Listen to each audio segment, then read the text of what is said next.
Hi, welcome back guys. This is your sensei, back with another fanfiction. This is the first part of What If Naruto Was Raised Alongside Shisui. Now before starting, please give this video a like and subscribe to the channel if you want more videos like this. Now let's get into the fanfic. Naruto Uzumaki was quite used to the oddities that life had to offer. She was a 10-year-old orphan, having to pay her own bills, living in a village full of ninja. Needless to say, there was very little in the world that could actually surprise her. Yet when a dark-haired teenager broke into her apartment in the middle of the night all covered in blood, she couldn't help the scream that spilled out. With her hands gripping a kunai as hard as she could, she cried out, "Who are you and what are you doing in my apartment?" The boy, who was lying on her couch fast asleep, opened one eye. "You're not Genma," he stated with a groggy voice. Naruto gripped her kunai even harder. "I asked, who are you? Why are you in my apartment? How did you get in? And who in Kami's name is Genma?" The stranger, realizing that he didn't exactly recognize his surroundings, finally opened up his eyes and sat up on the couch. "And who are you exactly?" "This is my apartment. You answer me first," Naruto screeched. The pale ninja, Naruto could tell that he was won by the headband that was lying on the floor by his feet, answered her, "Shisui Uchiha, at your service my lady." The Uzumaki slightly lowered her weapon. "Any relation to that team Sasuke?" Shisui chuckled before placing his hand on his ribs in pain. "He's my little cousin." "That still doesn't explain why you broke into my apartment," Naruto stated, slightly warming up to the boy who was in such obvious pain. The Uchiha groaned once more. "I just got back from a mission, needed a place to crash. I usually stay at Genma's, who lives somewhere in this building, after particularly long missions, since his place is much closer to the Hokage building than the Uchiha compound. Looks like this time, I accidentally climbed the wrong window. My bad." Though in my defense, I was quite delirious with pain. Genma. Around 6 feet tall, longish brown hair, unhealthy ORL fixation with sunban. Shisui let out a laugh at the description. How the heck did a 10-year-old know what an ORL fixation was? She was getting more interesting by the second. That would be him. Naruto nodded. He used to live in the apartment above mine. Moved out about 3 months ago to live with his green freak of a boy toy across town. Shisui laughed again, letting tears run down. That would be Mato Guy. They were part of the same genin squad. Naruto shrugged. "Whatever, the guy's a freak. If Genma is your friend, how come you didn't know that he moved out? It's sort of been a while." The Uchiha shrugged. "It's been a really long mission." Naruto wondered if genin were even allowed to be on a mission for that long. The teen in front of her looked 15 at most, so there was no way he was a higher rank than that. She, despite her original bout of anger, was never one to hold a grudge, especially against those that were hurt. So with a sigh, she placed down her kunai and commanded, "Take off your shirt." The Uchiha lifted an eyebrow in surprise. "Excuse me? I mean, I know I'm attractive and all, but even I'm not used to academy girls propositioning me." Naruto blushed before going into the kitchen and fumbling around in her cabinets. "Shut up before I change my mind. I learned a little first aid from this girl and her pet pig when I was younger. Your ribs are obviously broken, and you're bleeding all over my couch. I like that couch." Shisui smirked. "And you expect me to put my trust in a girl who hasn't even graduated the academy yet? Well, I trusted a random teenage boy to not kill me the second I put down my weapon. Anyway, you can either let me help you, or you can leave." "Touché, my lady. Touché." As Naruto dragged the oversized first aid kit, she wondered, "Wait, why didn't you just go to the hospital?" "Hospitals freak me out. They're usually too busy inspecting my eyes to heal my body. Plus, Genma usually patches me up. I didn't exactly expect for him to move out when I was gone." While Naruto didn't exactly know what the boy meant by inspecting his eyes, she sympathized. She hated hospitals with a passion too. Digging out rubbing alcohol and the rest of her suturing supplies, she asked, "Are you going to take off your shirt or not? I don't know how I feel about undressing in front of a girl whose name I don't even know." Naruto sighed. "It's Naruto. Naruto Uzumaki." "It's a pleasure to meet you, Naruto Uzumaki." Shisui wasn't quite expecting to be patched up by a blonde child whose apartment he broke into. In fact, at first, he was quite surprised that the girl apparently lived on her own and was trusting enough to attempt to help an injured shinobi. But then she told him her name, and it was all cleared up. The Jonin remembered the fight against the QB quite well, yet this was the first time he met its container. He bared no ill will towards the girl, unlike many of the ninja his age. Yet most children his age were still genin, maybe a few were chunin, while Shisui was a seasoned jonin. He had graduated the academy at the age of 4, as the youngest active ninja during the Third Shinobi War. By the time of the QB attack, the Uchiha was a seasoned veteran and experienced enough to not hold prejudices against a girl who knew nothing of the attack. He wished his peers felt the same. Alas, Shisui had come to the revelation that anybody under Jonin was just an idiot and shouldn't be taken seriously. Turning his attention back to the blonde, he noticed that a faint blush colored her cheeks as she worked to sew up the large gash that spread diagonally across his chest. He resisted the urge to chuckle, knowing quite well his appeal with women. He's had fangirls for as long as he can remember, and even those with the strongest of wills wouldn't be left unaffected by being in such close proximity to him while he was shirtless. The proof lay with that chunin girl Kurinai, and her obvious reaction to Shisui's attractiveness while on an undercover mission with him at a hot springs. Shisui chuckled at the memory. Good times. The Uzumaki was quite adept at first aid, he noticed. She sutured his wounds professionally, before bandaging them, and moving on to wrapping his ribs. Her teacher must have been quite the medic. How did you get so injured? She asked tentatively, interrupting the teenager's musing. She was biting down on her lower lip as she worked, wincing each time she made a stitch. The wound looked incredibly painful, as did the suturing she was doing, yet the Uchiha didn't even flinch. Was this what it meant to be a ninja? I was tracking down a ninja across the IWA border. He answered. He was an old enemy of mine during the Third Shinobi War, and recently attacked a group of our chunin who were out on a reconnaissance mission. He got lucky with his sword when I wasn't paying attention. Naruto's eyes widened, her hands stopping in surprise. You were in the Third Shinobi War. But you look so young. I'm 15. He answered truthfully. There was no way you were part of the war. I bet you're just lying to make yourself seem cool. You probably injured yourself in a spar against some genin. Naruto reasoned, her hands going back to wrapping the binds across his chest. But it's true. I'm really a jonin.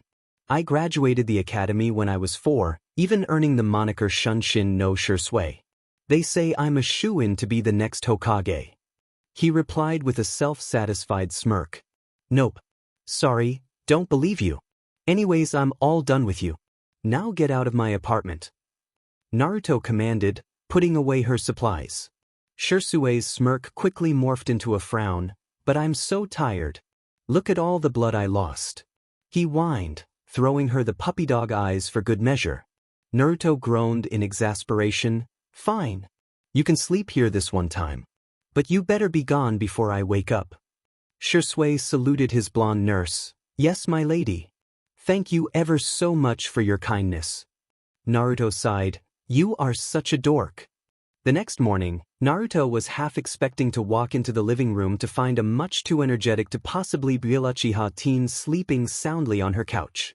Instead, everything was as neat and clean as she left it the night previous, before the dark-haired boy's timely break-in. In fact, Naruto would have easily convinced herself that it was all a weird dream, if it wasn't for the fact that on her table was a little note. Hey Naruto, thanks for being the coolest nurse and most understanding victim of a break-in ever. I appreciate it. As promised, I left before you could even wake up.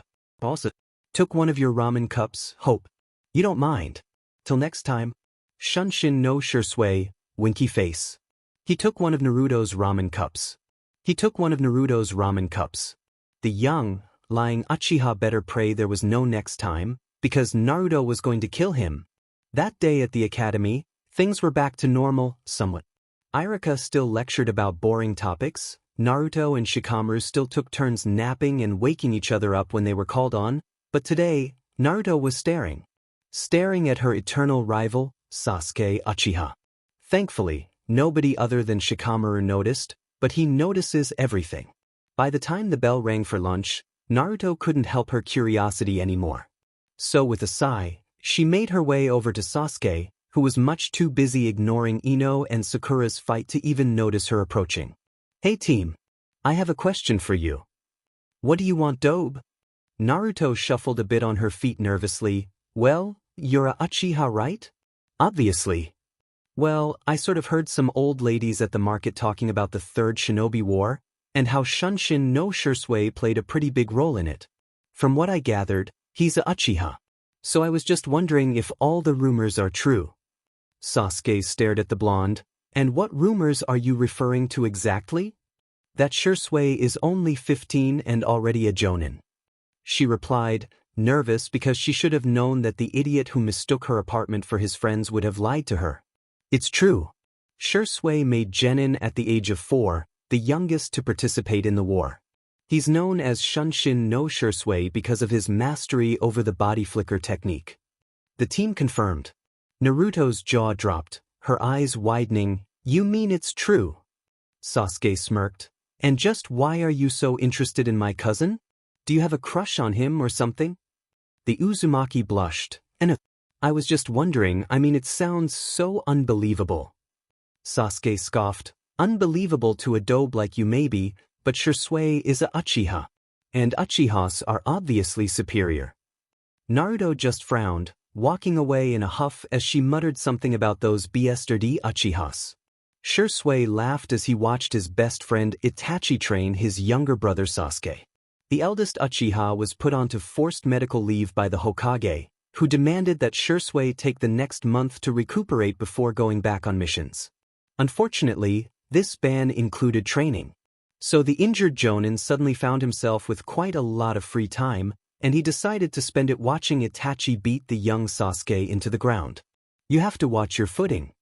Sasuke nodded as he rose from the ground. "Yes, brother." Shisui laughed again. "Hey Sasuke, how are you handling those fangirls in the academy?" Sasuke fought back a blush, letting out a groan of irritation. "They still won't leave me alone. Despite me making it abundantly clear that I can't stand them. Though I would be more worried for you, dear cousin. It seems like you are gaining a fangirl at the academy yourself." The youngest Uchiha teased. Itachi raised an eyebrow. "What are you talking about?" "This girl in my class was asking about you today. Claimed that she was curious about how such a young guy made jonin. I think she just has a crush on you." Sasuke replied. Shisui bit back a smile. "And just who may this girl be?" "Naruto Uzumaki." This time, there was absolutely no way for the seasoned veteran to cover up the laugh that burst out. Naruto Uzumaki was used to handling her finances. She has been doing so since the age of 6. So as she pored over this month's rent and utilities bill, she knew that there was something incredibly wrong with it. With a huff, she grasped her bills and made her way down 3 stories, where her landlord lived. Banging on the door in anger, Naruto waited until the crochet old bag opened up. "What?" her landlord hissed. The Uzumaki shoved the bill to her face. "What is the meaning of this? The rent is almost double than what is usually is." The old bag smiled cruelly. "According to the agreement signed when you moved in, I can change the prices of rent as needed, as long as it is still held within a certain range. Now, can you afford it, or should I call you some movers?" Naruto growled. "I can afford it. You haven't gotten rid of me just yet." The Uzumaki left, stomping back to her apartment in anger. She was 10. The only money she had was what she received from the Konoha Orphans Fund, and there was no way to ask for more money since the amount given is the same for every orphan. With this new rent price, she could probably afford another 3 months of rent given her substantial savings. But after those 3 months, she would have to move. But Naruto was stubborn. Oh, so very stubborn. She would not let the old bat win. She had lived in that apartment for the last 4 years. It was her home dim enet. Naruto Uzumaki would not be giving up her home anytime soon. If Anko thought there was something weird about a 10-year-old blonde Jinchuriki approaching her at the dango stand, she didn't let it show. Instead, Anko made the girl pay for her next round of dango before she could even talk to her. Eating her paid-for dango, she turned to face the blonde. So what do you want, brat? I'm looking for someone. Naruto stated. Anko raised a brow. And why are you asking me? He's a jonin too. I assume you'll have a better idea of his whereabouts than some random civilian off the streets. The Uzumaki reasoned. So who exactly are you looking for? He goes by Shunshin no Shisui. Tall, pale skin, dark hair, weirdly talkative for a Uchiha. Anko chuckled. I know the kid. But what does an academy student like you want with an elite jonin? I have a question to ask him. Naruto confessed shyly. The purple-haired jonin smirked. Ah, you want to ask him on a date? The blonde blushed fiercely, exclaiming, Why does everybody think that? Anko laughed. Word around town the kid's on medical leave. Apparently he was injured during his last long-term mission. He can usually be found at the abandoned training field near the river. Now scram, brat. You're ruining my dango time. Naruto, who had a keen sense of self-preservation, ran away before the crazy snake lady decided to use her as target practice. Itachi and Sasuke had already gone home for supper by the time Naruto came upon the clearing. She found the strange Uchiha leaning back on a tree, reading a thick book. Hearing her approach, Shisui looked up with a grin. Well, if it isn't my favorite Uzumaki. Let me guess, you missed me?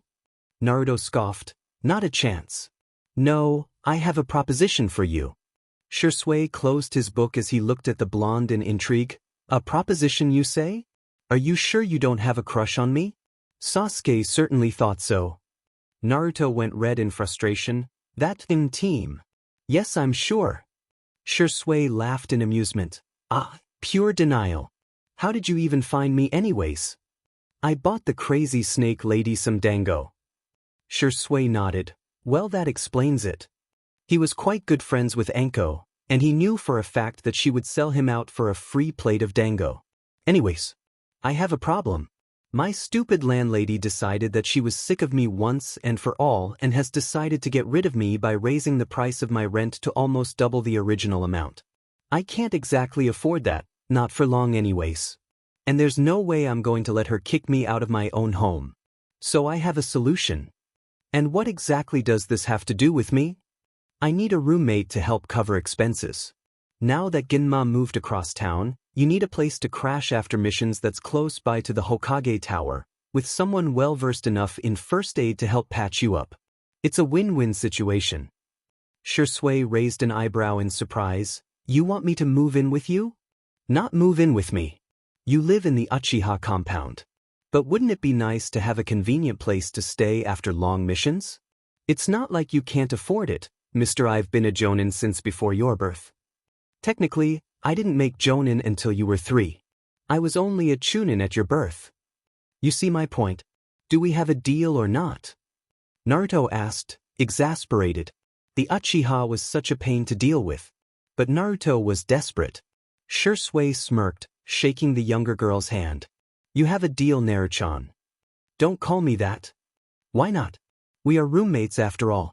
Though I'm still convinced you did all of this because of your enormous crush on me. Naruto once more turned red. Listen here, Uchiha, and get it through your enormously thick skull. I will never ever have a crush on you. Itachi Uchiha was quite certain that his best friend was an idiot. It didn't matter that said best friend was older, of a, technically, higher rank, and was already killing enemy ninja while Itachi was still in diapers. Shisui was an idiot. The idiot, as Itachi now referred to him in his head, was on medical leave. This meant that the ninja, who had just come back from a 5-month-long mission, was injured and was supposed to be resting. Keyword being supposed. Instead, the idiot was prancing along the training field in a multitude and weird mixture of different taijutsu's forms that definitely didn't belong to the Uchiha. Itachi noticed a few moves stolen from the Hyugas, a couple jabs stolen from Madogai, and even a few foreign moves that he had trouble recognizing. Shisui Uchiha was an idiot, but also kind of a genius. But despite his taijutsu prowess, the idiot just didn't know when to rest. He had a kami-like level of pain tolerance, and he used it in order to just ignore the obvious signs that he should stop training. At this rate, the idiot was going to cripple himself by the time his forced medical leave was over. So Itachi did what Itachi had to do. He told on him. The third Hokage was not happy to hear that one of his best ninjas, and hopefully successor, wasn't taking care of his health. The boy sustained multiple injuries during his last mission, and not just the surface wounds. Multiple broken bones not healed correctly, and what Sarutobi suspected was a concussion. He couldn't force the boy to go to the hospital, especially since the very next morning after his return, his wounds were all mysteriously stitched up, and his broken ribs set and wrapped. He couldn't even force him to stop training. What the Hokage could do, however, was give the boy busy work. Something so menial and exhausting that training would be the very last thing on his mind. Shisui, despite his petulance, was a man of his word. The very next day after making the agreement with a certain blonde, he turned up at her apartment to give her his share of this month's rent. Obviously, because he was a jonin, and it was an unwritten law of Konoha that every jonin had their own oddities, he couldn't come in through the door. Oh no, that would be too normal. Instead he climbed through the window, much like he had 2 nights previous. Naruto, who was lounging on her couch reading a book on pranking, yelped loudly in surprise as the dark-haired teen launched himself through the window. She placed a hand over her heart in shock. "Why don't you just use the door?" Shisui chuckled as he plopped down next to her. "You haven't given me the key yet." Naruto's eyes narrowed in suspicion. "So why didn't you just knock?" Shisui leaned back on his hands, placing his feet up on the table. "Now where's the fun in that? You're injured, aren't you supposed to be resting?" The Uchiha grumbled. "Why does everybody keep saying that? First Itachi, now you." Naruto tilted her head to the side, a movement that Shisui found absolutely adorable coming from the little girl. "Who's Itachi?" "My best friend, he's a year younger than me and in the ANBU. Apparently, he's convinced I'm overworking myself. Which is ridiculous, I think I know when I've been overworked." Shisui scoffed.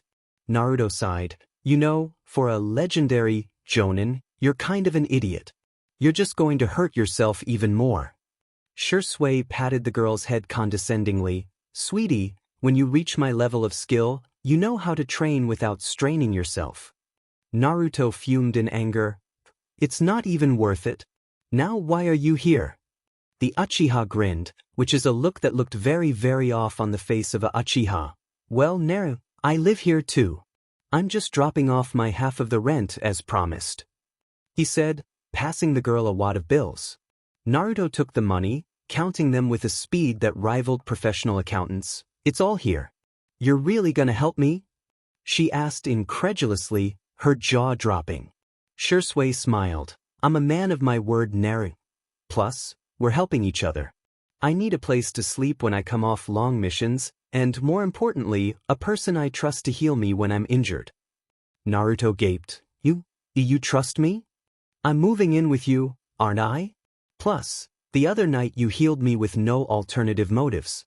Me, a stranger who broke into your apartment in the middle of the night. Of course I trust you." The Uzumaki blinked away the tears that threatened to fall. She never had someone trust her before. Sure, the Hokage and Irika liked her well enough, but they didn't exactly trust her. She was sort of friends with Shikamaru, who trusted her to wake him up when Irika-sensei asked a question, but this was different. Shisui was trusting her with his health, his secrets, and in an essence, his life. Naruto wouldn't let that trust go in vain, despite him being annoying as hell. "I trust you too, Shisui," she stated softly, smiling. Shisui grinned once more. "Plus, it's nice to have somewhere to run away to when I want no one to find me. The Uchiha compound, while huge, is much too easy to find. This way, I have a place where no one will even think to look for me. Other than me, of course. Other than you, of course." He agreed, "But then again, I don't really mind you all that much. Despite being just an academy student." Naruto glared at her new roommate. "I'm more than just an academy student, you know." "Well, of course. You're also an adorable little blonde. Boys will be all over you in a few years." Naruto blushed, perhaps in anger. "I'm not adorable." "Yes, you are. I'm going to be Hokage, mark my words. Not if I get there first." Shisui was a pragmatic man. Yet he couldn't stop the slip of tongue that presented itself when faced with the leader of his village, the formidable third Hokage. Are you senile? Sarutobi watched in amusement as the young jonin attempted to pick his jaw off the floor. Senile? Shisui blushed. I meant serious. Are you serious? The Hokage chuckled. I fear that I am quite serious. We need a replacement. You're the only one qualified enough to fill in on such short notice. Perhaps a little too qualified. Shisui muttered angrily under his breath. I'm sure you'll find some way to keep yourself entertained. Sarutobi said, passing the younger ninja the mission file. Quickly flipping through it, the Uchiha grinned. I'm sure I will. Naruto was having a pretty boring day at the academy. After Shisui stopped by earlier this morning, Naruto was able to finally pay off her old bat of a landlord. While Uchiha was amusing enough to cover her fair share of humor for the day, she felt that perhaps the day was getting to be a little too normal. Ever since the overenergetic jonin stumbled through her window a few nights ago, Naruto's life hasn't been the same. But the Uzumaki needed some normalcy. So with that in mind, she concocted a prank against her favorite teacher, Iruka-sensei. She was in the midst of planning how to set off the paintball that she wanted to get rigged to the windows, when the door opened up. It opened to reveal a man who was definitely not Iruka, but unfortunately for Naruto, he was just as familiar. Hey class. You guys can call me Shisui-sensei. I'll be your substitute teacher while Iruka is on a mission. The dark-haired teenager introduced as he strolled into the classroom and plopped down on the desk. Oh, you're hot, Ino declared, with a slight amount of drool dripping from her mouth. Sasuke, who was unfortunate enough to be seated in front of her that day, scooched a bit away from the mind-traveling blonde. Despite Sasuke's clear discomfort, every girl in the class was having a similar reaction, other than two. Hinata was too busy avoiding eye contact with her attractive teacher, blushing and poking her fingers together in shyness. Naruto, on the other hand, was banging her head repeatedly on the table, muttering, "Why, the Kemi. Now." Shikamaru, who sat behind his energetic friend, shot her a look of confusion before returning to his nap. The rest of the boys in the class just looked uncomfortable and slightly jealous of the handsome Uchiha. Why are you our sensei? Surely there are people better suited to teach us. Kiba exclaimed.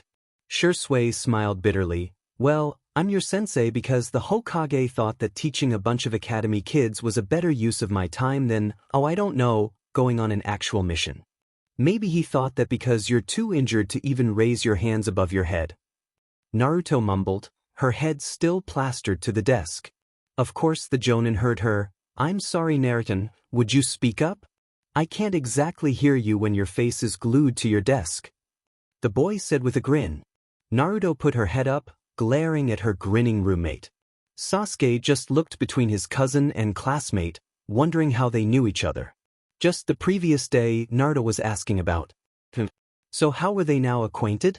It seemed like Sasuke was the only person who noticed the odd exchange, as he was sitting right beside the Uzumaki, while the other girls were busy drooling, and the boys were busy glaring. But why would they have a kid teach us? Even I could take you on. Kiba boasted proudly. Both Sasuke and Naruto scoffed simultaneously, before sending each other a look of bafflement. Stop copying me, team. Naruto bit out. You first, dobe. Sasuke replied bitterly. Shisui just smirked as he watched the exchange. Well, Inuzuka, I may be a little young, but I assure you, I could probably take you on. Yeah. Want to prove it? Kiba cried, standing from his seat. Before Shisui could respond, Naruto spat. Sit down, Kiba. That's Shunshin no Shisui. He's a strong ninja, you idiot. He even has a bounty on his head. Now stop making a fool of yourself before you embarrass yourself even further. While he may be excitable for a Uchiha, he's still a vindictive bastard. Noticing the look Sasuke was giving her, she continued meekly, according to the rumors, I mean. Kiba sat down embarrassed, while Sakura questioned, wait, you really have a bounty placed on your head? Shisui couldn't help but notice the adorable speech Naruto gave, and how she neglected to mention his rank of jonin. How interesting. The elder Uchiha chuckled. That's what they tell me. Hows? You're so young. Ino cried. People keep mentioning that. Because it's worth mentioning, Sakura exclaimed. Sasuke looked uncomfortable with all of the attention that his cousin was receiving from his classmates. Noticing this, Naruto slid over to his side, whispering, "If it makes you feel any better, at least the girls are too busy fangirling over him to look at you." Widening his eyes in understanding, he replied, "That does make me feel better. Though I'll deny it if you ever mention it again." "What? Lovebirds? Are we too busy flirting to be paying attention to me?" Shisui called out to the two rivals, his eyes sparkling in amusement. Naruto and Sasuke shot him identical glares, before muttering simultaneously, "Go to hell." The two once again looked at each other in bafflement, uneasy with the idea that they could actually agree on something. Shisui, of course, heard them, but he decided to be nice and let it slide. "Well, that's enough about me." Everybody turned to page Sasukun, start reading from the top. The younger Uchiha once more glared at his cousin, as Naruto burst out with laughter. Maybe having her roommate as a substitute wasn't too bad. Naruto was wrong. Shisui was the absolute worst. Not only did he pair her with his emo little cousin, he even kept making references to the two of them liking each other. Them, Naruto and Sasuke. They were way more likely to kill each other than go on a date. The only salvation was the fact that no one else in the class seemed to notice the Uchiha's overfamiliarity with the blonde Uzumaki. When Naruto got home that day, she was dismayed to find that the bane of her existence had already beaten her there. Shisui was laying across the couch, reading a file containing information on all of Naruto's classmates. "Hey Naruchan, how was class today? I heard that you had a total babe substituting for you guys." He greeted with a satisfied grin. "Go to hell, Uchiha," Naruto muttered, making her way into her bedroom and slamming the door behind her.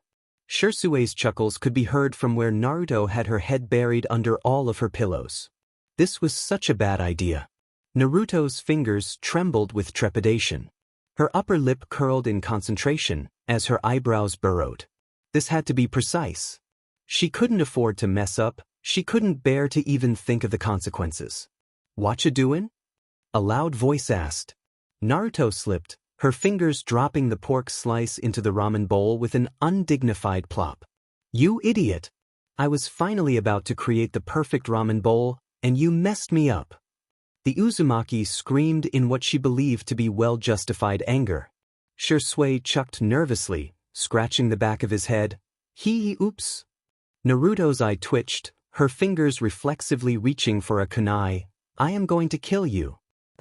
I love it when academy students threaten me. It's so cute." Shisui grinned, before flopping onto the couch. "I cannot murder my tenant. I cannot murder my tenant. I cannot murder my tenant."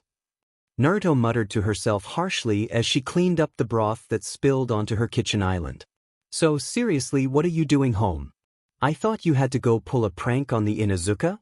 the Uchiha asked, pulling a book out of nowhere, which Naruto was convinced was a Jonin-level skill, considering she has seen that one weird one-eyed Jonin do the same on multiple occasions. The orange-loving blonde sighed, resigned to her fate of constantly being bothered by a nosy Jonin. "Nah, Kiba's sister is home early from her mission. I actually like her. So I'll just wait until she goes another one before I strike." Hana, right? The Chunin girl? "Yeah, she hangs out with crazy snake lady and weird red-eyed girl who's not Uchiha." Shisui chuckled. "You mean Anko and Kurinai?" Naruto shrugged as she stuffed some more ramen in her mouth. Whatever. I think my nicknames for them are more accurate." "You're not wrong. Anko does summon snakes, and Kurinai, who's a master of genjutsu by the way, does have red eyes despite not being a Uchiha. Do you have any nicknames for other ninjas?" "Oh, plenty. There's white-haired Cyclopes, you know the guy who always reads Pawn in public? And then there's Genma's boyfriend, the creepy green freak." Shisui let out a surprised laugh. "The first one's Kakashi. He's the only ninja to have graduated as young as me. Back during the Third Shinobi War, he lost an eye in battle. His teammate Obito was a Uchiha. He was crushed with a boulder, so with his dying breath he made their other teammate, a medical ninja, transfer one of his eyes into Kakashi. Naruto pet her head to the side. But why does he keep his eye covered? Does he not want to be associated with Uchihas? It's because he can't deactivate his Sharingan. Since he's not an actual Uchiha, he doesn't have the capability to do so. What's a Sharingan? Shisui sweat dropped. He had almost forgotten that this girl was an orphan and was probably missing a lot of basic information that most people in the village automatically learned. It's the special eye of the Uchiha clan. When activated, we can copy every move and every jutsu we see. Naruto's eyes widened in shock. You mean you have this eye? Shisui chuckled, activating his famous eyes. I do. You see, a Uchiha can first activate his eyes in battle, more specifically, in a moment where they truly fear for their lives or are experiencing a great emotional disturbance. Naruto scooted closer to her roommate, peering into his eyes. That's amazing. It's like the ultimate cop-out. Unfortunately, it's true. Our eyes do give us a sort of unfair advantage against most ninja. A lot of other ninja clans tend to be weary of us, even on missions, because we have the power to inadvertently steal their tricks. Wait, so can you just copy jutsu? Or does it work for anything? Honestly, it can be used for anything, including taijutsu. Oh. So why doesn't every Uchiha just go around collecting awesome ninja moves? Well, for one, it's unethical. But since I don't exactly care much for ethics, let's move on to number 2. Just because I know a jutsu doesn't mean I can replicate it. For example, let's say I copied someone's taijutsu forms. I might know it perfectly, but it doesn't mean that my body is trained enough, strong enough, fast enough, or flexible enough to actually perform it. Same thing with ninjutsu. I can memorize all of the hand signs, but if I don't have the chakra capacity or enough control, then it's useless to me. So what you're saying is that you can copy the information, but you still have to work as hard as everybody else to actually be able to produce it. Shisui grinned, happy that she was actually following along with theory most children would have difficulty comprehending. Exactly. Well, that makes sense. Why are your eyes different? The Uchiha's eyes widened. What do you mean? Naruto shuffled a bit. Well, it's just that I've seen other Sharingan around the village. They all look more or less the same, with either 1, 2, or 3 tomo in each eye. Yours is different. Shisui bit back a curse, before reducing his eyes back to 3 tomo. Naruto, what you just saw, you have to swear to Kami, to Ramen even, that you will never tell a soul. Do you understand? It's life or death. Naruto's eyes widened. What does it mean? The Uchiha side. It's called the Mangekyo. To most people, it's nothing but an old Uchiha myth. The ultimate eye, unbeatable by any dojutsu. No one knows how to activate it, and no one believes that it really exists. But you have it. So it does exist. Shisui nodded. Oh, it exists. I'm just the first Uchiha in over a century to be cursed with it. What makes it any different than a regular Sharingan? It's much more powerful than any normal Sharingan. More control, better eyesight, more power. But why do you keep it a secret?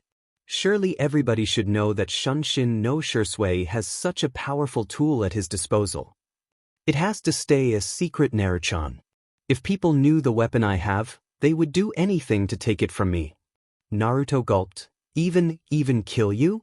Shisui nodded. If that's what it took, yes. Who knows that you have it? Itachi was the first to know.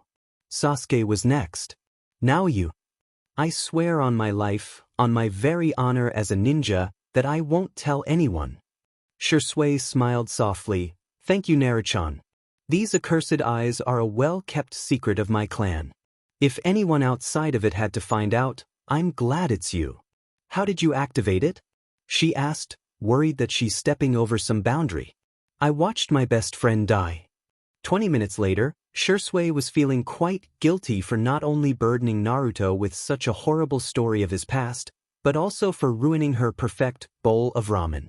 So, in a typical Shisui way, he dragged her out of the apartment for ice cream, before making their way to Shisui's preferred training field next to the river. To lighten the tension, they went back to their original conversation. The second one you mentioned, the creepy green freak I believe you called him, is Mato Guy. Despite his various, let's call them eccentricities, he's a master of taijutsu. A veteran of the Third Shinobi War as well. Does every jonin in the village have some weird personality quirk that should get them hospitalized? Shisui grinned, basically yes. Okay, what about Mini Gigi? He seems normalish, if you don't count the whole smoking thing. You mean Asuma? The Hokage's son. That's the one. He's lazy. Very, very lazy. Like bad enough to give a Nara a run for his money. Other than that, he's an incorrigible flirt. Total womanizer. Wow, the two of you must get along quite well. Naruto surmised, leaning back on the base of a tree while liking her strawberry ice cream cone. Shisui tilted his head in confusion. What makes you say that? He's an incorrigible flirt, you're an incorrigible flirt. Peas in a pod. Shisui scoffed, I am not a flirt. Nor am I a womanizer. Naruto laughed, yes you are. I'm not. Are too. How can I prove it to you? Oh trust me you'll prove it. Feel like putting your money where your mouth is?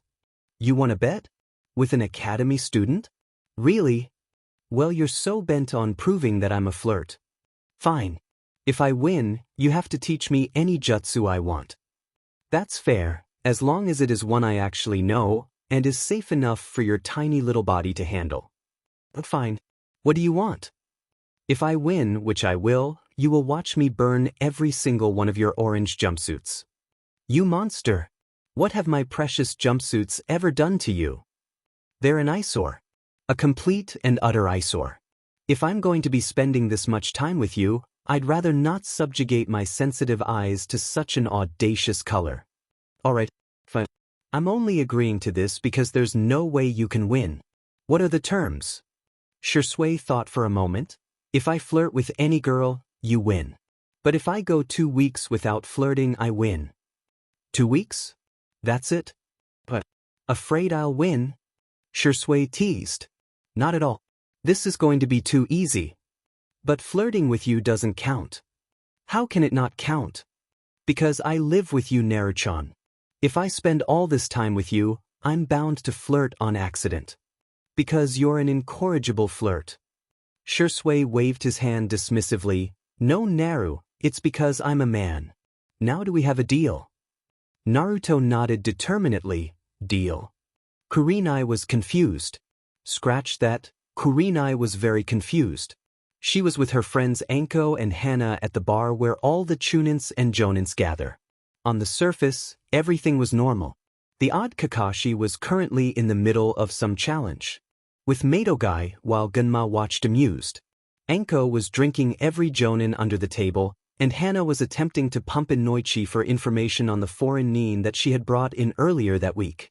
Choji and Shikaku were having a silent conversation at a table by the bar, while the Uchiha boys were conversing at the counter.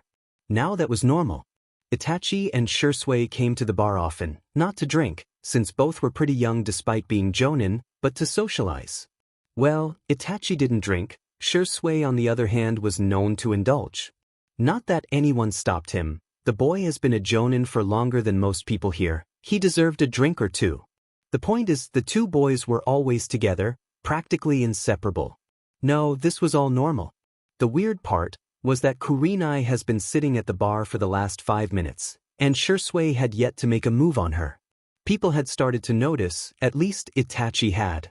Shisui was always quick with his famous pickup lines and innocent flirtations. Yet today, nothing. He had steadily ignored her the entire time. Okay, that's it. I have to know why you're not flirting with me. Kurenai finally asked, exasperated. The Uchihas turned to look at her, amusement coloring their pale features. She quickly turned red, embarrassed that she actually blurted it out. While Shisui was younger than her, he far outstripped her rank-wise. He was fighting in a war while she was still doing D-ranks.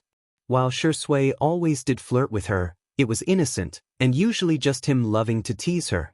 He was young, he was a tease, but he was still really attractive. Shisui leaned on his hand, sending the older chunin a charming smile. Do you want me to flirt with you? Itachi shook his head. That counts as flirting, idiot. Shisui quickly straightened up, turning his features neutral. right? I made a bet with someone that I wouldn't flirt with a girl for 2 weeks. You never told me who you made the bet with. Itachi noticed. That's because I don't want to. Shisui grinned, before turning back to the beautiful ninja. So, yes, sorry. Can't flirt with you for now. Don't worry, in 2 weeks, I'll be back to making you blush with lust. Shisui assured her, flashing her a smile so wide, his dimples showed. Still flirting? Itachi deadpanned. Demon IT. Shisui cried, slamming his head on the table. Maybe he was a flirt. Itachi was never more sure of anything in his life. Shisui was hiding something. Oh, it wasn't obvious or anything after all. The older Uchiha was very good at his job, meaning he was also skilled at hiding his secrets.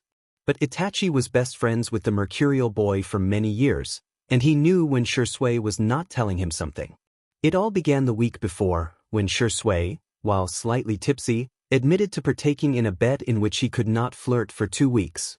Itachi knew that his friend was friendly. In fact, Shisui was one of the most known and well-recognized ninjas in the entire village. However, this came at a price. They all knew of his deadly reputation. There was a reason as to why most believed that the young Jonin was to soon be their next Hokage. So no one was quite idiotic enough to have the audacity to, in Shisui's words, call him an incorrigible flirt. This all meant one thing. The person who initiated the bet with the prodigy was either super close to Shisui. Itachi doubted this because despite all of his so-called friends, Shisui was only truly close to Sasuke and himself. Or the person was just an idiot who somehow hadn't learned the wisdom in not making a foolish bet with one of the most successful assassins in the village. Itachi was unsure as to which was more unlikely. After that night, he began to notice an odd pattern. Shisui would sleep in his own home, but would leave early in the morning only to come home late at night. At first, Itachi believed that Shisui was doing this in order to train in secret, despite the Hokage's adamant refusal. However, now the famed ANBU operative was suspicious. Has Shisui taken a lover? Naruto cursed for the 1000th time today as she threw another kunai at the stationary target. After a week of theoretical lessons, courtesy of their enigmatic substitute teacher, her class was finally able to apply their newfound knowledge on kunai practice by launching projectiles at the wooden board kept in the academy training field. Usually Naruto loved practical days. They were the one day where she could unleash all of her frustration by pounding into one of her idiotic classmates. But today, well, it's a lot to explain. The horrible day began at dawn. Naruto had woken up early in order to finally enact the prank against the Hokage that she has been planning for the last week. It was surprisingly difficult to purchase 3 flamingos in the Fire Country, but Naruto didn't let a silly thing such as illegal animal smuggling get her down. This prank was going to be epic. Obviously, because Shisui is an injured jonin with zero regard for his own ailments, he was already sitting on Naruto's couch reading a book, having come here to rest after his morning training session. While he usually slept at his place in the Uchiha compound, he tended to leave as soon as he wakes up. Apparently his Aunt Mikoto loved to fuss over his injuries, and Shisui wasn't about to stick around and wait for her to wake up. Fortunately, he now had a new place to hide out, thanks to one blonde Uzumaki. Refusing to acknowledge his presence, Naruto went into the kitchen to fill her bucket up with raisins and paper clips. The Uchiha closed his book and turned his attention to the Jinchuriki. "What ya doin'?" Shooting the boy a glare, the Uzumaki conceded to telling her friend at least the bare minimum, pranking the Hokage. Shisui chuckled. "Is that the best idea?" "Of course it is. How dare he saddle you with the position as an academy teacher?" Shisui's eyes widened in surprise. "You're pranking the Hokage on my behalf?" Naruto fought to keep her blush down. "No, you idiot. I'm pranking the Hokage on my own behalf. Thanks to him, I spend most of my day in your presence. It's very annoying." The Uchiha fought down his chuckle. "It's okay, Naruto, I believe you." It was obvious that the Jonin did not, in fact, believe the young academy girl. Naruto muttered a curse before going back to the task at hand. Stupid narcissist. Shisui, having given up the pretense of reading, stood up from his position, watching Naruto over her shoulder. "Say, why do you have raisins and paper clips?" Paper clips are for the fish. Uh-huh. And the raisins? They are to lead the trail. Interesting. What about that can of blue paint sitting inconspicuously on the counter over there? Naruto quickly shot a look at the paint, realizing that she forgot to hide it, to paint the flamingos, of course. Flamingos? Did I stutter? You do realize that flamingos are illegal to breed, right? I'm not leading a bird orgy, I'm just pulling a prank. It took all of Shisui's willpower to not burst out in laughter. Yes, I see. Quite an interesting prank you got there. One more question. Why is Tora the cat sleeping in the sink? Naruto grinned evilly. That's the best part of the prank. Have a problem with it? Shisui raised an eyebrow conspicuously. No, carry on.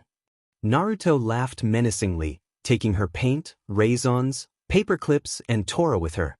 Shisui shook his head as he went back to his book. Really, it was better that he didn't know. Plausible deniability went a long way these days. Needless to say, the prank was epic. The consequences for said epic prank, on the other hand, were decidedly not. The Hokage, while suitably surprised, was quite vindictive. Especially towards an academy student who had managed to embarrass him while reading his old student's prized novel. Watching the Hokage's brat of a grandson was a lot of work. The kid was only 6, and while young, made it his life mission to make Naruto's day a living nightmare. He ran everywhere, making a mess of everything he could get his grumpy little hands on. He especially seemed to love making Naruto run in circles, cleaning up his mess only to turn and find a new one. If it wasn't against everything she stood for, she would have murdered the little brat by now. However, instead, she did her duty like a good future ninja. Really, this was all Shisui's fault.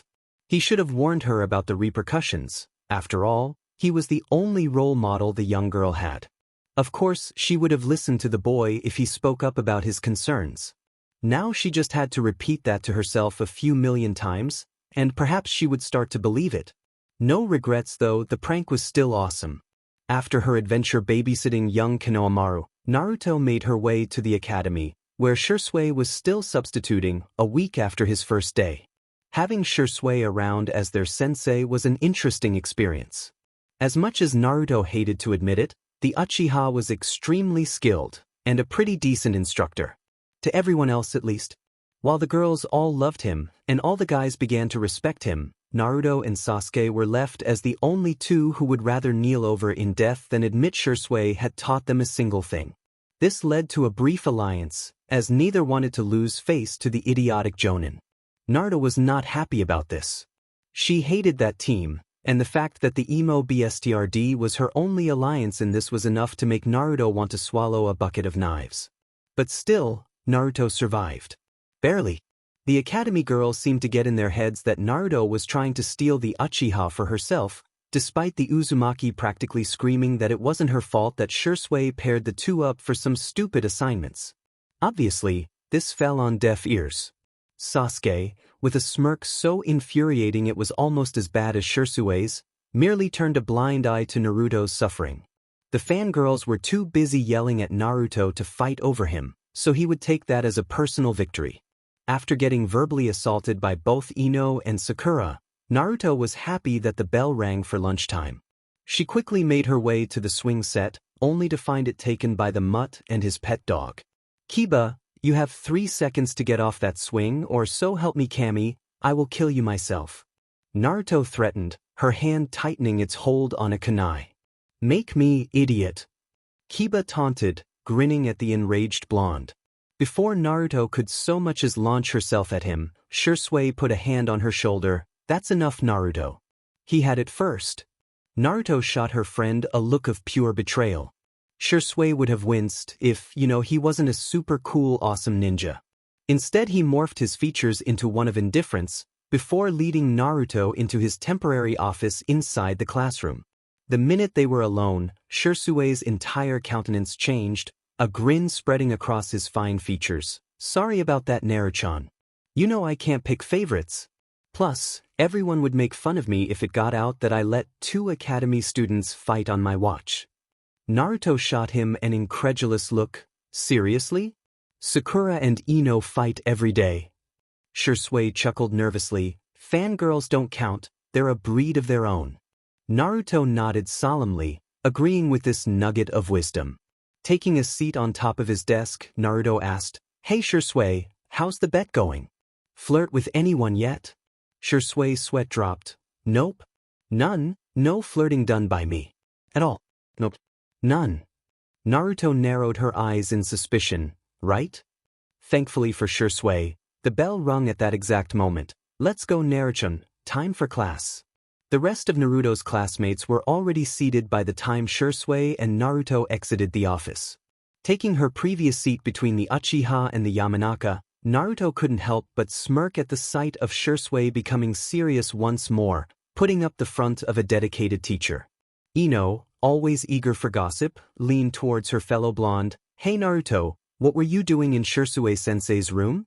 Naruto shot Ino a look, before schooling her features into plain boredom. "Oh that?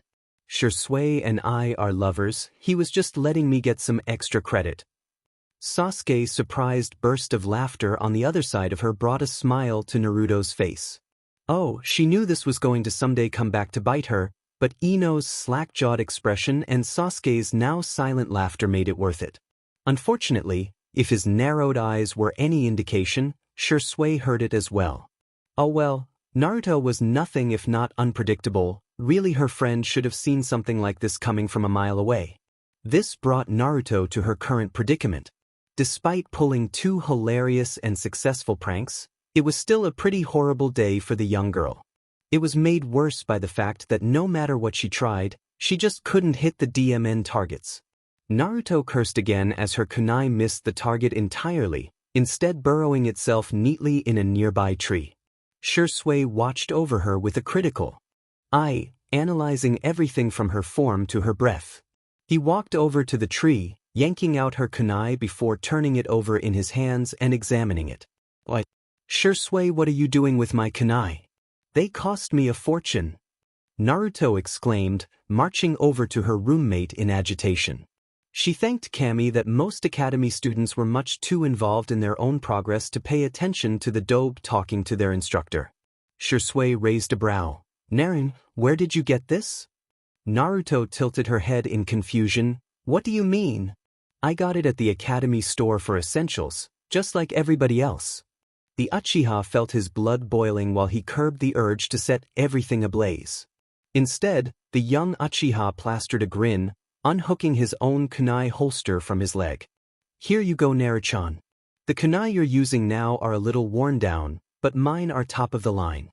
You can keep them, I have loads at home."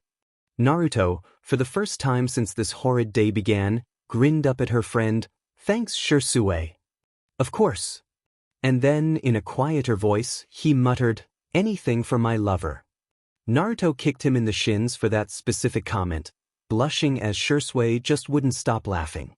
As the girl turned back to her task, now finally able to hit the targets, Shisui let his grin drop. The kunai sold to Naruto were nothing but scrap metal, absolutely useless as weapons. It's no wonder she hadn't been able to hit any of the targets. Once this was all over, Shisui was going to have a nice chat with some shop owners. The Uchiha were FING crazy, and were put by Kami on this planet for the sole purpose of torturing Naruto with their sheer presence for all of eternity. At least, that's what Naruto declared very loudly when she walked into her home to find a pale-skinned raven-haired boy sitting on her couch, one who was most definitely not Shisui. The boy's eyes widened in surprise, obviously not expecting such a violent and odd response. "Are you not scared that I broke in?" he asked. Naruto shrugged, throwing her jacket on the table, before making her way into the kitchen to make ramen. "Not really. I'm sort of used to it by now." "That's disconcerting," the boy admitted, watching the girl boil water. "You're telling me. Anyways, who the hell are you?" "Hello Naruto Uzumaki. My name is Itachi Uchiha. I'm a friend of Shisui's," he answered. "Where the hell have I heard that name before? I believe you are in class with my brother." "Oh, you're the Temi's brother," Naruto realized. Itachi raised an eyebrow. "The Temi?" Naruto nodded. "Yeah, your brother's a BS sturdy. But I've come to the realization that all Uchihas are, so I guess it's not really his fault. And you are an expert on Uchiha, I presume? Well, let's see. I've only met 3 of them. Out of the 3, one enjoys calling me dope and leaving me to get yelled at by his rabid fangirls, while the other 2 enjoy breaking into my apartment. That's pretty BS-like, don't you think? Itachi smiled. You're the one who made a bet with Shisui about flirting. Naruto's eyes widened. He told you about that? Itachi nodded. He wanted me to know so that I could act as a reminder. How'd you figure it was me? And frankly, while we're on the subject, how the hell did you find my apartment? I traced Shisui's chakra here. He's been coming here often enough for me to pick up on it.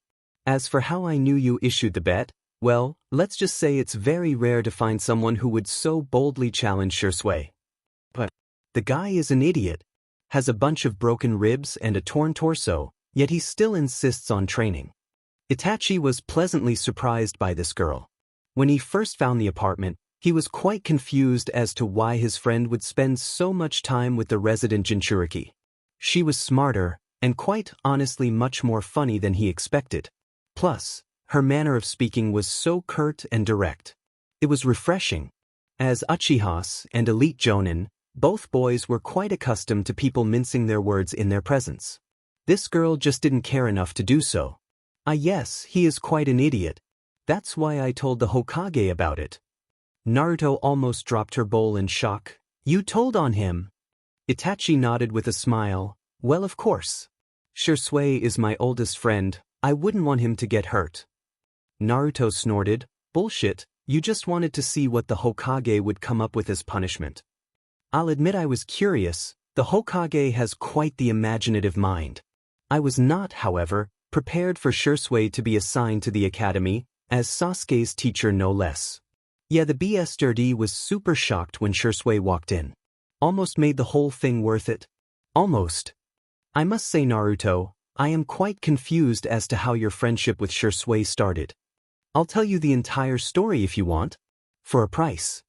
Itachi smirked. Oh yes, he quite understood Shisui's fondness for the girl. Name it. I have some questions for you about Shisui and Sasuke. I want them answered. Deal. Very well. It all started when Shisui came back from his long-term mission. By the time Naruto had finished her tale, the 2 new friends were seated at the dining room table, finishing their bowls of ramen. I must say that is quite the story. Thank you for telling it to me. Of course, you are Shisui's lover after all. Itachi shot her a look. She was adamant in calling him that, ever since midway through the tale, he admitted to being Shisui's closest companion. Naruto took that to mean that they are now lovers. Don't call me that. Why not? Is it because you're embarrassed? I would be too, if I were so publicly linked to Shisui. Naruto grinned. Oh, they both knew that the Uzumaki was kidding, but man was she going to milk this nickname for all it was worth. You have a very unhealthy obsession with aggravating high-ranking ninjas. It's a gift, truly. Anyways, now it's your turn.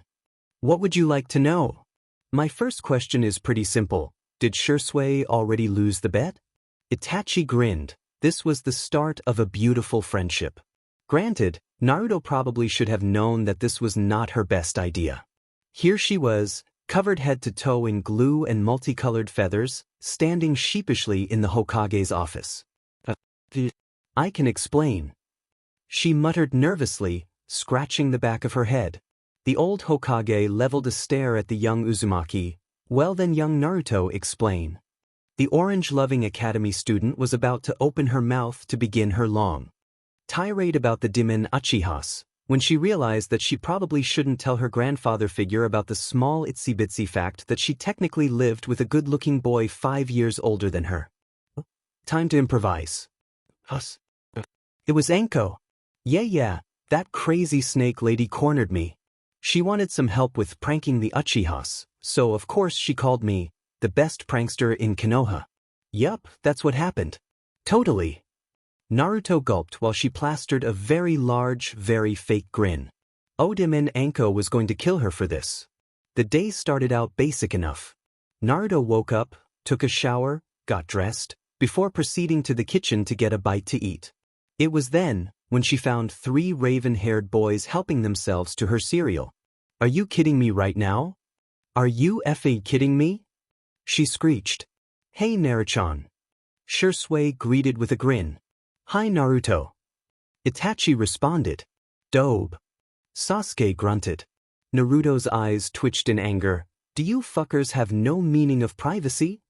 And just what the F is the team doing here? You really have to watch your language, Naruto-chan." Shisui commented. "F off dumbass. I don't remember inviting any of you." Itachi swallowed his bite of cereal. "Ah yes, cousin Shisui let us in." Naruto was beginning to turn red in agitation. "Look, just because your lover dash," at this Sasuke choked on his milk, "lives here, it does not mean that my apartment is welcome to the entire Uchiha clan." "TSK, does it look like the entire clan is here, Dobe?" Sasuke asked, attitude laced in his voice. "Okay, that's it." Before Naruto could lunge at him with a kunai, Shisui was already behind her, holding her back. "Please don't kill my little cousin. He's sort of amusing at times," Shisui said with a laugh.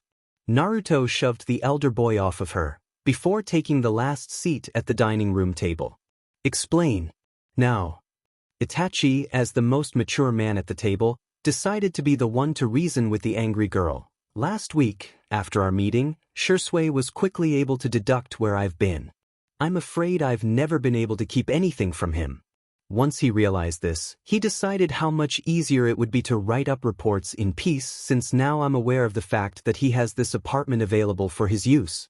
"You see, the two of us are often on the same missions together, yet very rarely do we ever find a place to write up our mission reports together where other people can eavesdrop. Such is the woes of a jonin," Shisui interjected.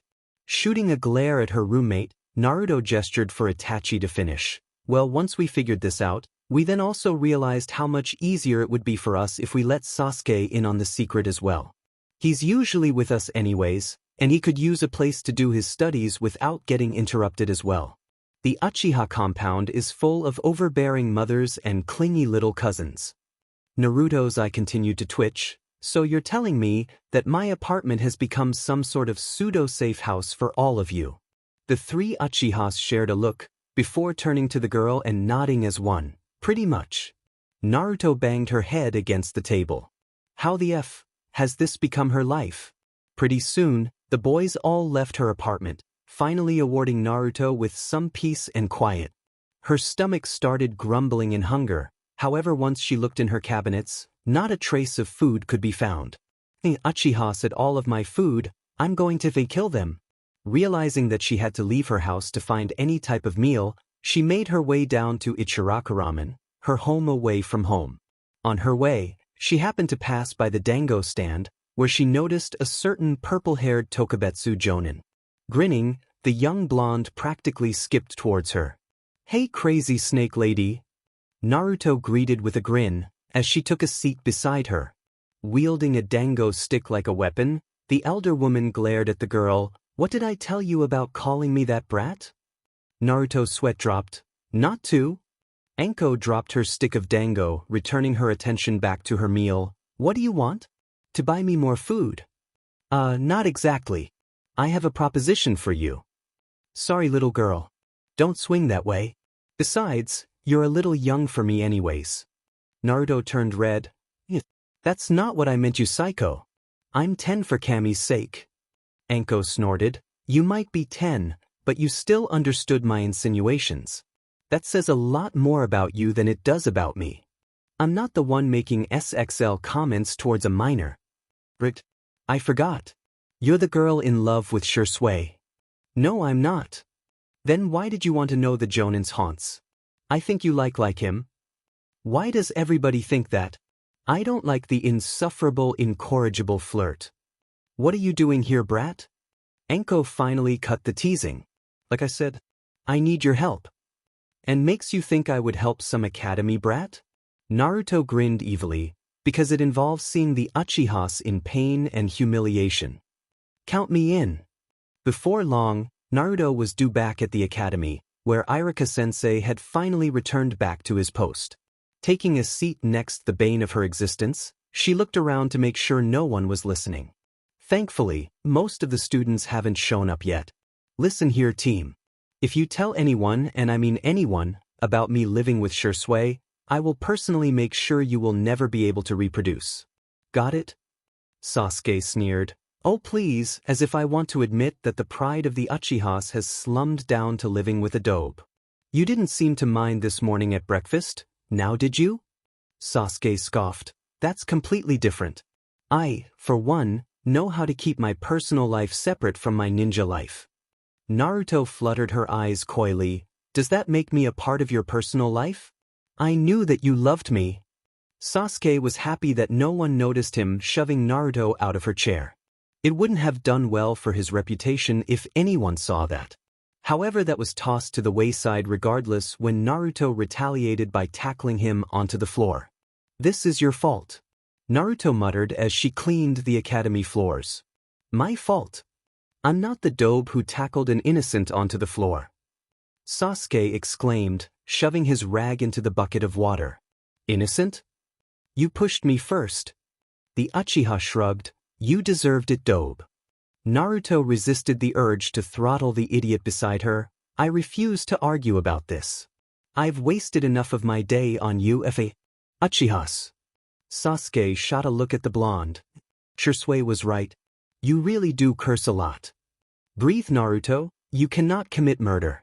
You cannot commit murder. You cannot commit murder. The only thing that was getting Naruto through her day was the memory of the plan she had concocted with Anko. Oh, it was going to be glorious. Anko was amused. Anko was very amused. This blonde girl was an absolute riot. Now Anko wasn't quite certain what the young Jinchuriki's relationship was with her friend Shisui, but she was set at the fact that the Uchiha BSTRD was the first to discover this absolute gem of a future ninja. The orange-loving girl had proved herself to be just as, if not more, vindictive than Anko herself. It didn't take long for the Uzumaki to convince the older ninja about her plan, for it was practically brilliant. Anko just had to make sure that it went off without a hitch. After lugging 3 buckets of glue across the village, Naruto had taken her place just outside of the Uchiha clan compound. Now she just had to wait for her signal. It really was a good thing that she shaved some flamingo feathers from her last prank. Anko was stationed on a high branch directly above the compound, waiting for the perfect moment to attack. There was no way they could fail. Unfortunately, both girls forgot to take into account a couple things. 1. Shisui and Itachi were both of a higher rank. 2. Despite their idiocy, the Uchiha boys were accomplished ninjas. 3. Just because Shisui was injured did not mean he still wasn't the fastest ninja in the village. And 4. The Demon Sharingan. Taking these few things into consideration, perhaps they should have seen it coming that the plan completely backfired. Like completely. Anko, the backstabber, was able to get away clean. Naruto, on the other hand, well, she was covered in glue and feathers being interrogated by the Hokage. Demon Uchihas. I won the bet. No, you didn't. Yes, I did. I was doing so well these last 2 weeks, I haven't flirted once. Naruto smiled slyly. Oh really? Because according to Itachi-kun, you flirted with Kurenai just hours after making the bet. Shisui's eyebrows twitched in anger. Itachi, I wasn't flirting. I was, paying her a well-timed compliment. That's flirting, you idiot. The Uchiha waved his hand dismissively. A minor slip-up, I assure you. It doesn't mean that I lost the bet. If you flirted, you lost. We have 2 very different ideas about what it means to lose. Naruto could feel herself turning red in anger. You lost. Pay up, Shisui. The Jonin stared in defiance, before the corners of his mouth turned up in an evil smile. I'll concede to your victory, under one condition. The blonde student glared, before gritting her teeth and spitting out, what? Shisui smiled, his eyes closing innocently in the process. You have to refer to me as Shisui-kun. No. That's the only way. Oh, I'm sorry, perhaps I wasn't being clear. Hell no. Welp, then you aren't getting your jutsu. The boy stated, flopping onto the couch. Will you please teach me a jutsu? Shisui-kun. She spat this vehemently, with obvious disdain. Yet it was enough. Perfect. Let's go to the training field, there's a long day ahead of us. Naruto was beaming, practically sprinting towards the field with an amused Uchiha strolling behind her. The older ninja was chuckling as he followed the young girl. She was a surprising addition to his life. He never saw her coming, never even imagined the weird friendship that could develop between them. Yet here they were, and frankly Shisui wouldn't trade it for anything. So what are you going to teach me, sensei? Naruto asked with a grin. Shisui chuckled. Well, it all depends on what your elemental affinity is. Naruto hopped on the ball of her feet, her head tilted to the side in adorable confusion. What's an elemental affinity? Shisui's smile grew. It's the element that your body finds easier to manipulate. Everybody has at least one affinity. Some lucky ninja get 2. Even fewer, extremely rare ninjas get 3. Naruto stared at her roommate in irritation. Oh, please allow me to guess. You just happen to be one of the ninjas that have 3. Shisui grinned. Yep. What can I say, Kami loves me. Naruto rolled her eyes at the boy. Despite her apparent sarcastic remarks, she truly was astonished by how amazing Shisui was. Not only was he the youngest veteran of the Third Shinobi War, but he had so many more talents that backed up his prowess. Which was why she was unsurprised by the fact that he had 3 elemental affinities, when everybody else in the world had only 1. So wait, would I be able to use other elements that aren't my affinity? Yes, you would, but they would be much harder to control. For example, say your affinity is fire. Any jutsu that requires fire would be much easier for you to learn and use than say its opposite element, water. That's why it's always smarter to start leaning jutsus that align with your affinity. Shisui calmly explained. Okay, so what are your affinities? Fire, wind, and lightning. Hopefully your affinity is one of those 3. But don't you have the Sharingan? You probably know hundreds of jutsu. You're not wrong. Because of my position during the war, I was able to copy many different types of jutsu. And truthfully, I'm able to use every elemental type. However, it would be a lot easier to teach you if you happen to have the same affinity as me, since it comes a lot easier and I would be able to relate with any specific struggles. Awesome. How do we find out what my affinity is? Oh, I bet it's something cool like going on a spiritual journey through a frozen tundra. Or fighting a giant raccoon who holds all of the mystical answers. Shisui calmly took out a small piece of paper from his pocket. Channel your chakra into this. Raising an eyebrow in confusion, Naruto did what she was told, only to drop the paper in surprise when she sees it being cut in half. Congratulations, Naruto, you're a wind affinity like me. Wind actually happens to be the least common affinity in the land of fire, and perhaps the most malleable. Shisui announced. What do you mean by malleable? As in you can use it in many different ways, Shisui explained. You can channel your chakra into a knife in order to cut deeper, like Asuma does. Or make a great big gust of wind to push your enemies away. You can also combine it with other elements in order to make them stronger, such as fire techniques. With each word, Naruto was getting more and more excited, practically hoping in unrestrained joy. So what are you going to teach me? Shisui smiled innocently. Today, my dear pupil, you are going to learn how to cut a leaf. Silence. What? Cutting a leaf, Naruto learned, was a lot harder than she assumed. It was so hard, in fact, that Shisui had to stop her and take her back several steps. Your chakra control is atrocious, he remarked. You have to improve it before you can even begin to think of elemental manipulation. So that was when she got stuck with tree walking. Also a lot harder than she assumed. Every time she went up a step, she got blasted right off. It was downright degrading. Her eyebrow was twitching in irritation. Shisui's laughter as he lounged on top of the tree behind her was not helping. She was wondering whether it was possible to temporarily change her affinity to fire. After all, she would like nothing better than to set both this irritating tree and her even more irritating roommate on fire. Shisui? What is it that I'm doing wrong exactly? Oh, I'm sorry, I can't hear anything. Did you say something? Shisui asked sarcastically. Fine. Oh, great and wise Shisui-kun, help me please. She spat out vehemently. Shisui grinned. Kami above he loved irritating this girl. Well Naruto, you're putting too much chakra into it. You have, well, an enormous amount of chakra. Your control SCKS because of it. The tree walking exercise helps you learn how to control it. Put too much chakra into your feet and you get blasted off. Too little and you won't stick. The easiest way is to start off running. Empty your mind, Naren. Let your instincts guide you. Hey Sasuke. Naruto whispered to the boy seated next to her. She had spent the entirety of the previous day trying to learn how to climb the DMN tree, and she was only a quarter of the way up. She was starting to believe that this entire so-called exercise was made up by Shisui for some type of twisted and sick amusement. What dope? He whispered back, his eyes not straying from Irika Sensei. Do you think Shisui misses the ANBU?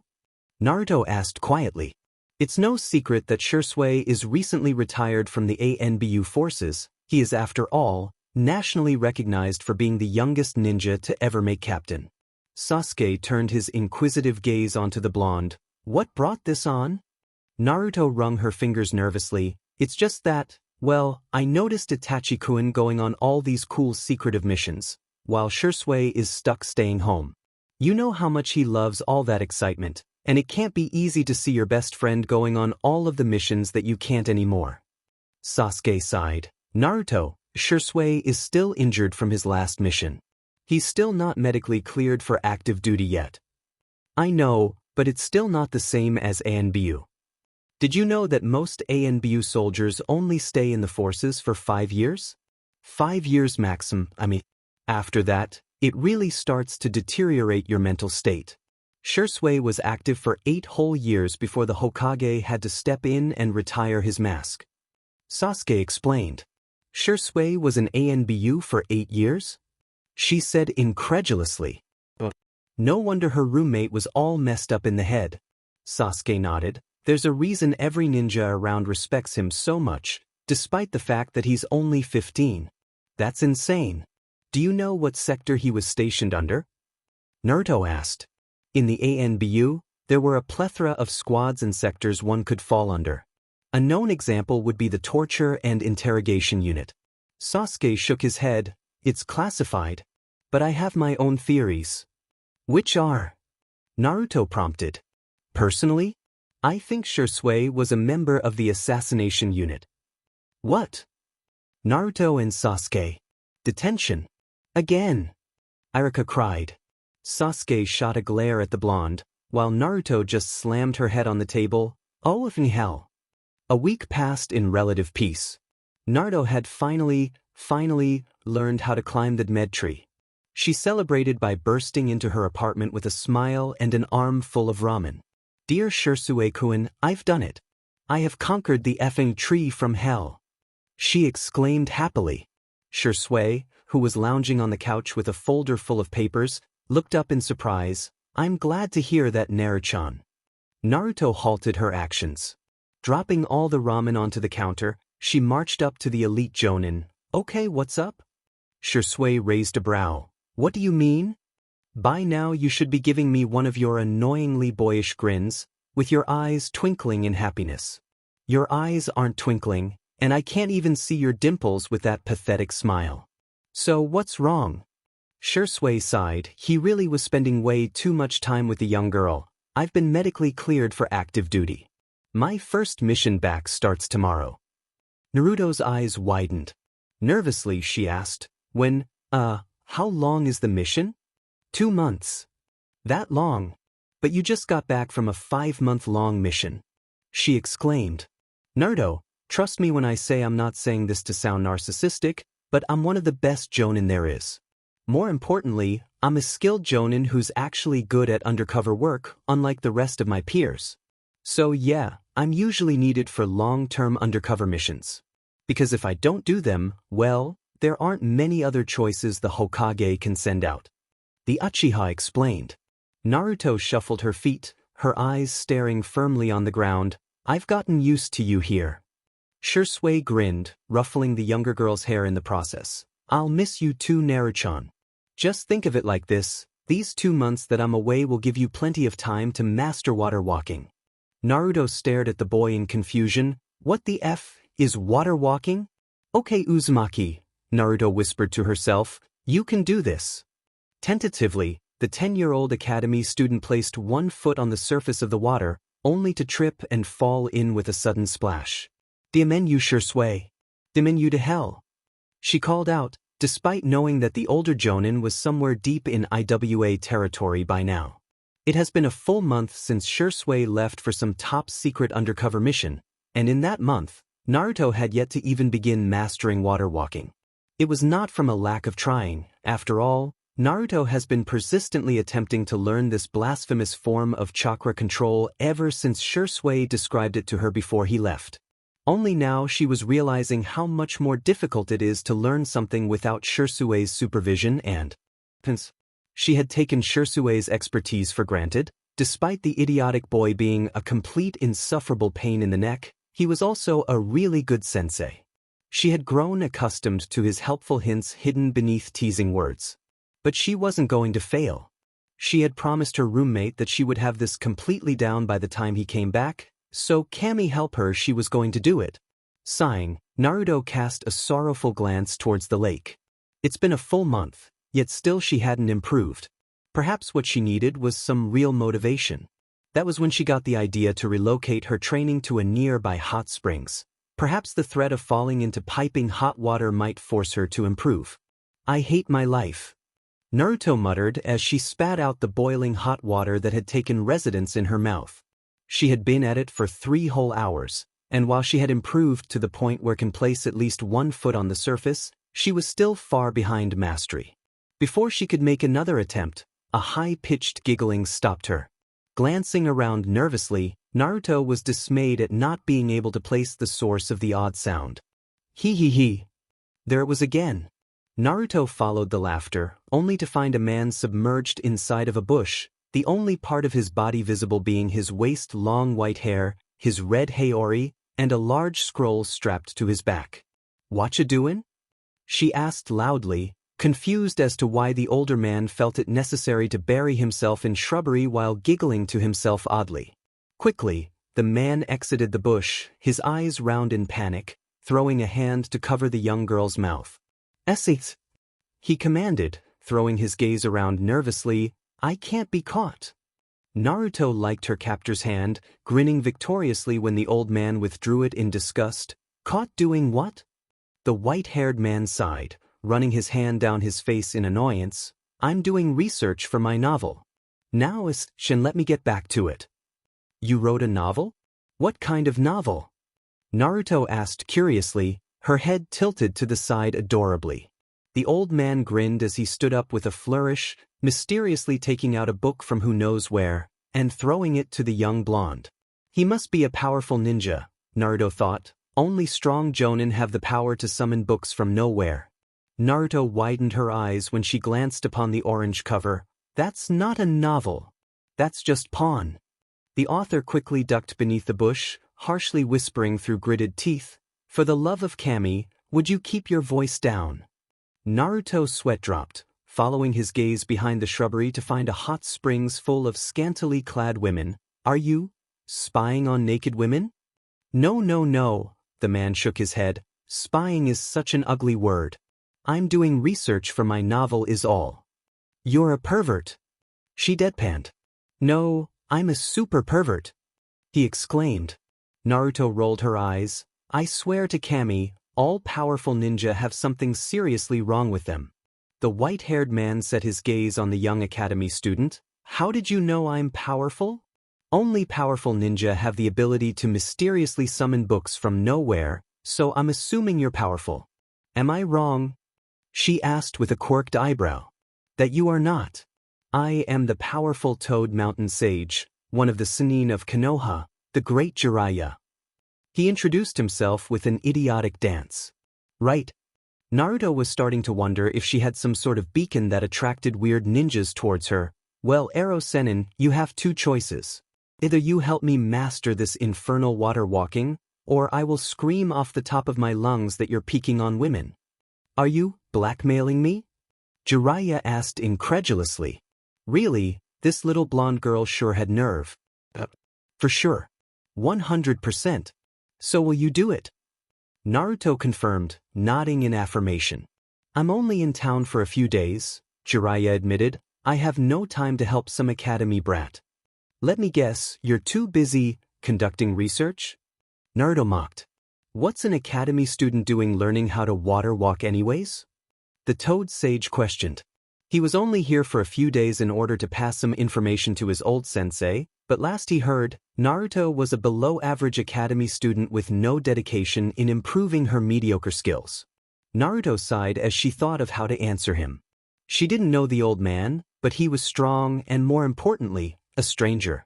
It wouldn't hurt telling him the truth. My BSTRD of a roommate went on a 2-month-long mission, and before he left, he made me promise to learn water walking.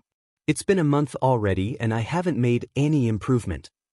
Jiraiya's eyes widened slightly. Why did his goddaughter have a roommate? Why was this roommate a ninja? Why was he male? A roommate is training you? He asked incredulously. He was going to find this ninja, and he was going to kill him. Naruto nodded as she flipped through the orange book that Ero Sennin threw at her. He is. As annoying as he can be, he's actually a pretty decent sensei. But the fact of the matter is, I'm stuck without his guidance, and there's no way I'm going to admit defeat. So are you going to help me, or should I test just how powerful justifiably angry civilian girls could be? Jiraiya waved his hands nervously. Oh come on, there's no need for that. I'm just a poor, insanely good-looking older man. I wasn't kidding when I said that I didn't have time to teach you how to water walk. Surely you can find it in your heart to dash. 5. Naruto interrupted, beginning the countdown. Oh come on brat. I gave you a free book. I'll even sign it for you. He stammered anxiously. 4. She continued, not looking the least bit affected. What else do you want, huh? A pretty doll perhaps? He continued to beg. Naruto narrowed her eyes in annoyance. 3. The Toad Sage was starting to sweat. Money? Is money what you want? 2. Okay fine. You win, you vindictive little brat. Jiraiya cried out in resignation. I'll teach you how to water walk. Naruto grinned victoriously. Great. Come on Ero Sennin, we only have a month left. Jiraiya sighed, following the young blonde who was skipping ahead. I regret this already. Shisui Uchiha cursed silently as he wrapped another bandage around his bicep. He had been undercover in IWA for the last month, until he finally received intel on a smuggling operation that was occurring tonight. After collecting the important information, Shisui sent word to the Konoha team positioned right outside the IWA border, letting them know that it was time to make their move. Attacking the base, the Konoha team was successful in stopping the current operation, only to uncover an even deeper smuggling network in the process. Currently, his team was camped outside of the IWA borders, as he wrapped his wounds up tightly. He never did trust anyone else to take care of his injuries, with the exception of one blonde girl, of course. Hey Shisui, Genma called out as he exited his tent. How've you been, man? Haven't seen you for the last 6 months or so. What are you talking about? I saw you at the bar with Enko and Kurenai only a few weeks ago. Shisui asked in confusion. Yeah, but you looked a little busy flirting with Kurenai, so I didn't want to interrupt. Genma teased, waggling his eyebrows. Shisui rolled his eyes. Why does everybody think that I'm a flirt? Because you are. His friend deadpanned. Ugh, it's not even worth it. So why were you gone for so long anyways? Shisui shrugged. I was on a long-term mission, only got back a month ago. You've been in the village for an entire month? Genma asked in surprise. It was no secret that Shisui was an accomplished jonin. It was even less of a secret that he was also a workaholic, spending more time on obscure missions than he did at home. Forced medical leave. Shisui simply explained. Genma nodded. Makes sense. Speaking of which, I heard you moved in with Guy a few months back. Shisui remembered. He'd actually been meaning to ask his friend about that, but Genma was a busy ninja himself. Despite only being a chunin, he was the perfect support ninja in missions such as these. Yeah, rent in the building was getting way too expensive. The landlady is kind of a beach. Genma answered. Shisui snorted in agreement. You got that right. Genma eyed his friend suspiciously. How did you hear about that anyways? The Uchiha was famous for many reasons, his ability to keep his cool under pressure being one of the more important ones. Shrugging, he answered candidly, I tried looking for you when I got back, but one of your neighbors told me that you moved in with, and I quote, your green freak of a boy toy across town. I took that to mean that you moved in with Guy. Genma sighed. Let me guess, did this neighbor also refer to me as the weird long-haired dude with an unhealthy oral fixation? Shisui refrained from laughter. Naruto was just absolutely precious. Yes, she did. I see you met Naruto. Nice girl, slightly questionable choice of language though. What do you mean by that? Shisui asked, seemingly innocently. The girl is 10, and already can curse better than any seasoned veteran I've ever seen. Seriously, I've probably only spent a total of 5 minutes in her company, and already I've learned several different curse word variations. Genma admitted. Shisui covered his laugh with a cough. Sounds like she's an interesting girl. The Chunin nodded. Even when you don't consider the fact that she's our Jinchuriki, she's definitely a special girl. And man, she's going to be quite the looker when she grows up. The small smile on Shisui's face was quickly wiped off. She's 10. Well, yeah, I know, but that doesn't change the fact that in approximately 6 years from now, I'm totally going to ask her out. Shisui felt the odd need to grab his kunai. It's a good thing the girl is smart enough to not want anything to do with a guy who has an ORL fixation. Genma rolled his eyes. Yeah, make fun of me now, but mark my words. 6 years from now, she's going to be an absolute knockout. Jiraiya was seriously cursing the day he agreed to come back to Konoha. His goddaughter, while adorable and precious, and a perfect mixture between his student and his favorite redhead, was an absolute pain. She had a stamina unlike any other, able to exert herself for hours more than any other regular ninja. In the month that he had been unwittingly training her, he had learned next to nothing about her mysterious roommate, but practically everything about literally anything else. He knew her favorite ramen. She enjoyed dragging him to Ichiraki ramen almost every day. He knew everything about her classmates, having to hear multiple rants such as, Temi is such a freaking idiot, and Kami above if Ino doesn't shut up. But as annoying as he found Naruto to be, he found her even more amusing. Her anecdotes on common occurrences made him wheeze in laughter. Her pranks pulled on various important clans had him wipe away tears of joy, and her CC jutsu? Needless to say, he practically bowed at her feet for that accomplishment. Which was why, at the end of the month, when Naruto was finally able to perform katas on top the water without a single ripple, he was both happy and sad. He was glad the girl had finally accomplished her goal, but he was also incredibly disappointed in the fact that he was unable to teach her for much longer. He had a job to do. The spy network doesn't run itself after all. He had spent more time than permitted already by agreeing to teach Naruto. Originally, he was supposed to be out of Fire Country 3 weeks ago. However, he made a promise to his goddaughter, so he stayed until he was sure that she had perfected the tasks set forth by her roommate. Good job, brat. Jiraiya called out. You finally mastered the art of water walking. Yes. Naruto cried out, running back to shore. I am a genius. Thank you, Ero Sennin. Jiraiya scratched the back of his head sheepishly. Yeah, I really am a great sensei. When I said to master water walking in 2 months, a warm, sultry voice interrupted, I didn't mean that you should recruit a Sennin to help you. Jiraiya quickly turned to face the voice, surprised to see the prodigy Uchiha standing there in standard Jonin uniform. A grin spread across his face. Naruto crossed her arms in mock anger. Yeah, well, you're the idiot that told a 10-year-old to learn a genin skill, and then left without leaving any proper instructions. Shisui chuckled as he reached over to tussle the blonde's hair. Well, I knew how resourceful you could be. Although I must say, convincing Jiraiya-sama to teach you is certainly a surprise. Naruto blinked in confusion. Okay, I get that Ero Sennin is a powerful ninja and all, but did you just add Sama to his name? Oi brat. Jiraiya interrupted. How many times do I have to tell you that I'm deserving of respect? Naruto ignored the old man, returning her attentions to the Uchiha instead. He's just a pervert.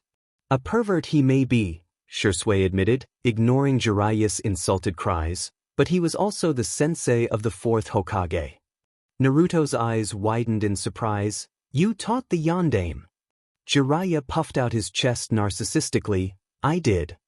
Shisui smiled suspiciously. In fact, back when I used to work with Minato-sensei's squad during the Third Shinobi War, he used to mention Jiraiya-sama quite often. Whoa, how come I never knew this? Shisui shot a look towards the younger girl. Perhaps because you never pay attention during history class. Oh yeah. Naruto said sheepishly. Naruto, Jiraiya called, I want to talk to your roommate here for a minute. Here's some money, treat yourself to some ramen. Sweet. Naruto took the money before running off. See you at home, Shursuken. The smiles that adorned the two ninjas' faces slipped off as they regarded one another seriously. You worked under Minato during the war? Jiraiya asked. Shisui nodded, only briefly. I had an advanced Sharingan that his team needed for a few missions, so I was recruited to help. You've spent quite a bit of time with my student then? Jiraiya probed. I did. Not as much time as I spent with Kushinae though. We were assigned to the same assassination squad towards the end of the war. He admitted.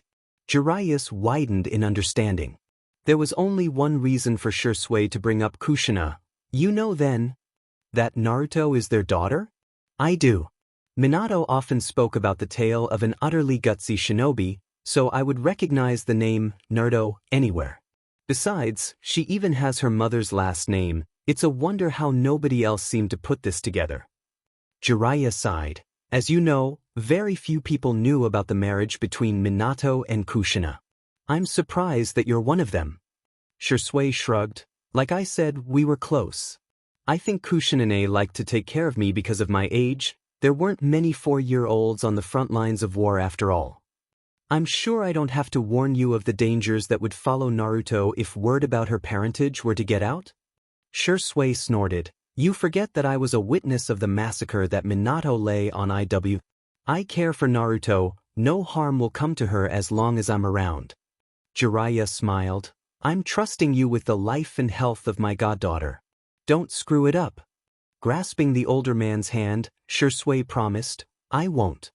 Shisui Uchiha was world-renowned for his genius. Very few people could claim to share his level of sheer intellect and brilliance. His situational awareness was unparalleled by even the most skilled of ninja. So when his adorable little roommate started sulking as she slurped her ramen, Shisui knew that something was up. Okay Naruto-chan, what's wrong? Shisui asked, plopping onto the seat in front of her. The young blonde sighed dramatically as she slumped into her seat. It's the academy. The older boy tilted his head to the side in confusion. What about it? The Uzumaki used her chopsticks to absent-mindedly twirl the noodles around the bowl. Today was family day. Family day, Shisui mused. Is that when the student's family come to the academy and meet the teachers? Naruto nodded. Yeah, and well, despite it happening every year, it always serves to remind me that I'm the only one there with no family to speak of. Shisui felt a pang of pain hit his chest. Kushinae would hate this, he knew. He worked with his roommate's mother quite extensively during the war. After all, the very few members of the assassination squad tended to bond over their mutual horrors. He knew both Minato-sensei and Kushinae well enough to realize how much they would hate to see their daughters suffering in this state. Why didn't you tell me? He questioned. If I knew it was family day, I would have gone with you. We're family after all. Naruto smiled at her roommate. Thanks Shisui-kun, but you only came back from your mission an hour ago. How would you have come? Shisui's eyes widened in realization. Ever since he's been cleared for missions 6 months ago, he's been taking them constantly, getting back into his usual workaholic flow. Barring the first mission which took 2 months, the rest were relatively short, taking 2 weeks at most. It was the sheer quantity of them though, which left the young jonin constantly busy. You're more important than any mission, Naruto-chan. Shisui declared. He swore to himself that he would ask Sasuke next year to tell him the date for family day. There was no way he was going to miss it again. Okay, so what did I just sign? Shisui asked his eager pupil. Naruto thought deeply. You just signed, I am Shisui Uchiha the Great, welcome to my humble abode? Correct. Shisui exclaimed with a grin. Soon enough, you'll be completely fluent in ANBU hand signs. Remind me again why we're teaching them this? Itachi asked with a drawl from his seat next to Sasuke. Oi boy toy, stop trying to ruin my fun. Naruto cried. She was having a great time learning ANBU hand signs. It was a great advantage to have. The ability to speak to her only 3 friends secretly, and seriously, how sad is it that her only friends consisted of 3 emotionally stunted Uchihas, was a great advantage. Naruto, stop being an idiot. Sasuke signed. Once you stop being an utter BS TRD, I'll consider it. Naruto signed back with a grin. Itachi rolled his eyes as Shisui grinned proudly. Was it completely necessary to teach them the curse words too? Shisui looked affronted as he replied, well, of course. If these adorable little ducklings ever get into ANBU, they should know the colloquial hand signs as well as the standard. It's just forward thinking. Right? Itachi sighed. I suppose you have a point. Although we can get into quite a bit of trouble if it's ever discovered that we taught 2 academy students standard ANBU code. No one outside of the ANBU has ever learned it. Shisui waved the younger boy away dismissively. Meh, you're thinking too much about it. As long as they don't go around signing in front of the Hokage, we'll be completely fine. Hokage-sama, you called for me? Shisui greeted as he walked into his superior's office. Ah, yes Shisui, I'm glad that you're here. I have another mission for you. An S-ranked.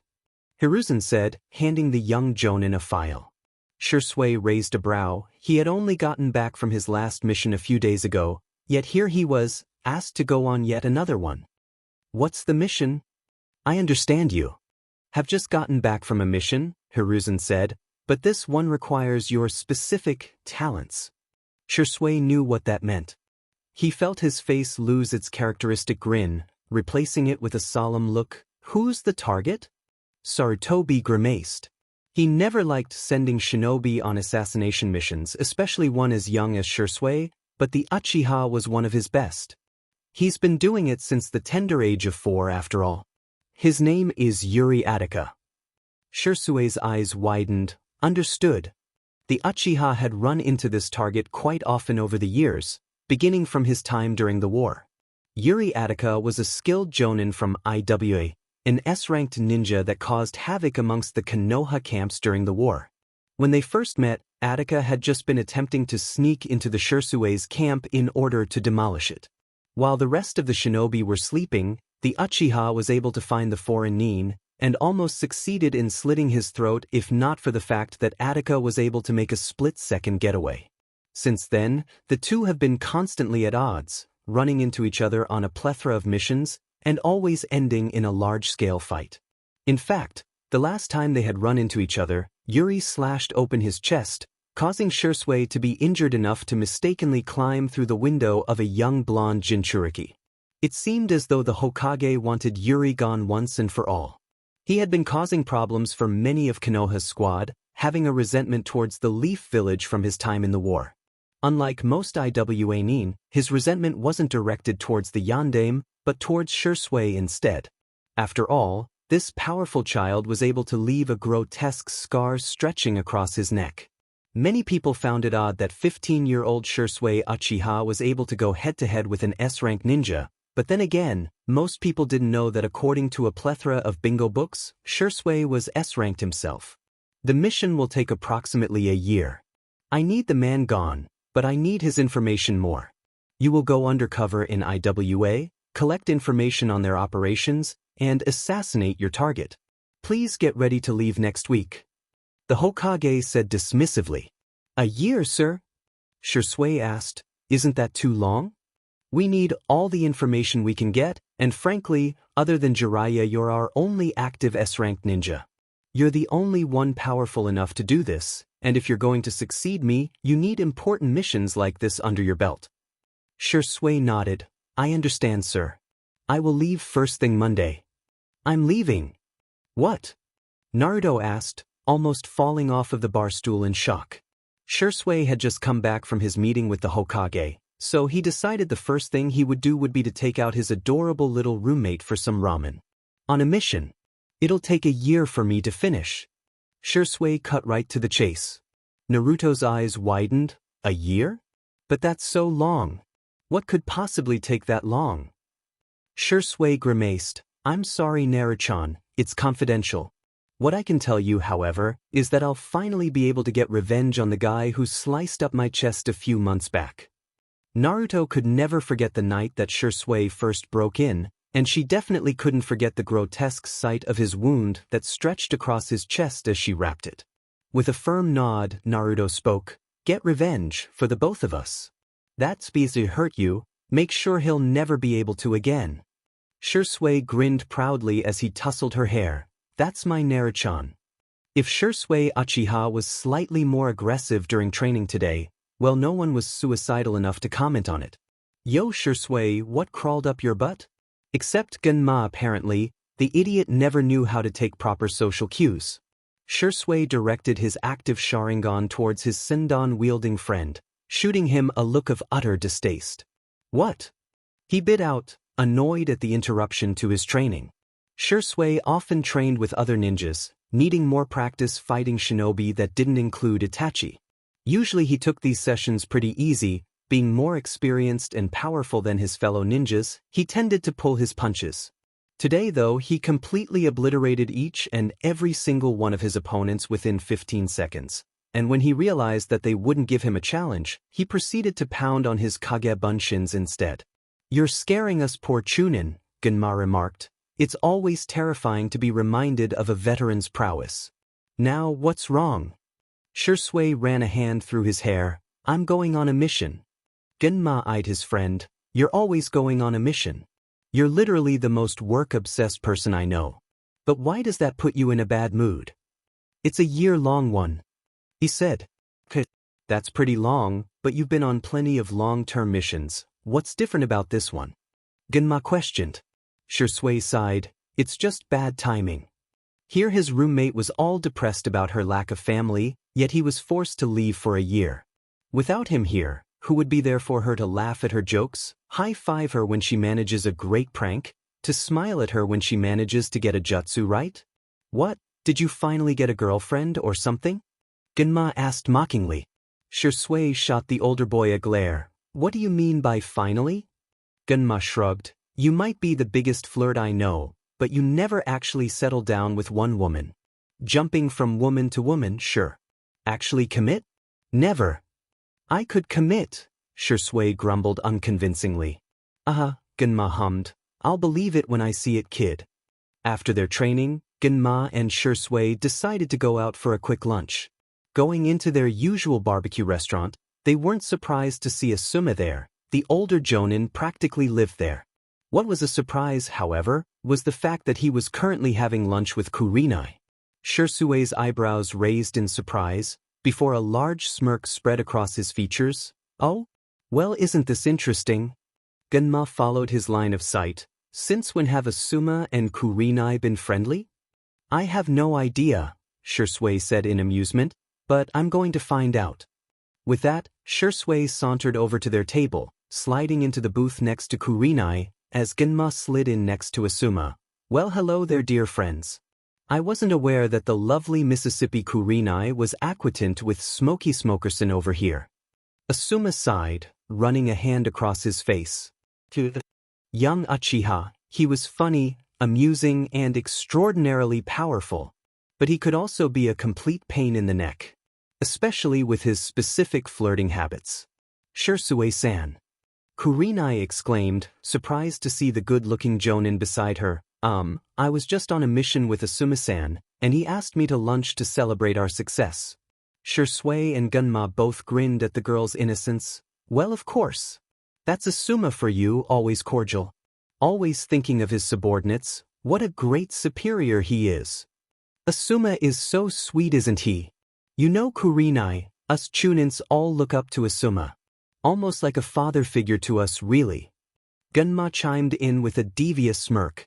Shisui stifled his laughter. I assume that Asuma invited you out of the goodness of his own heart.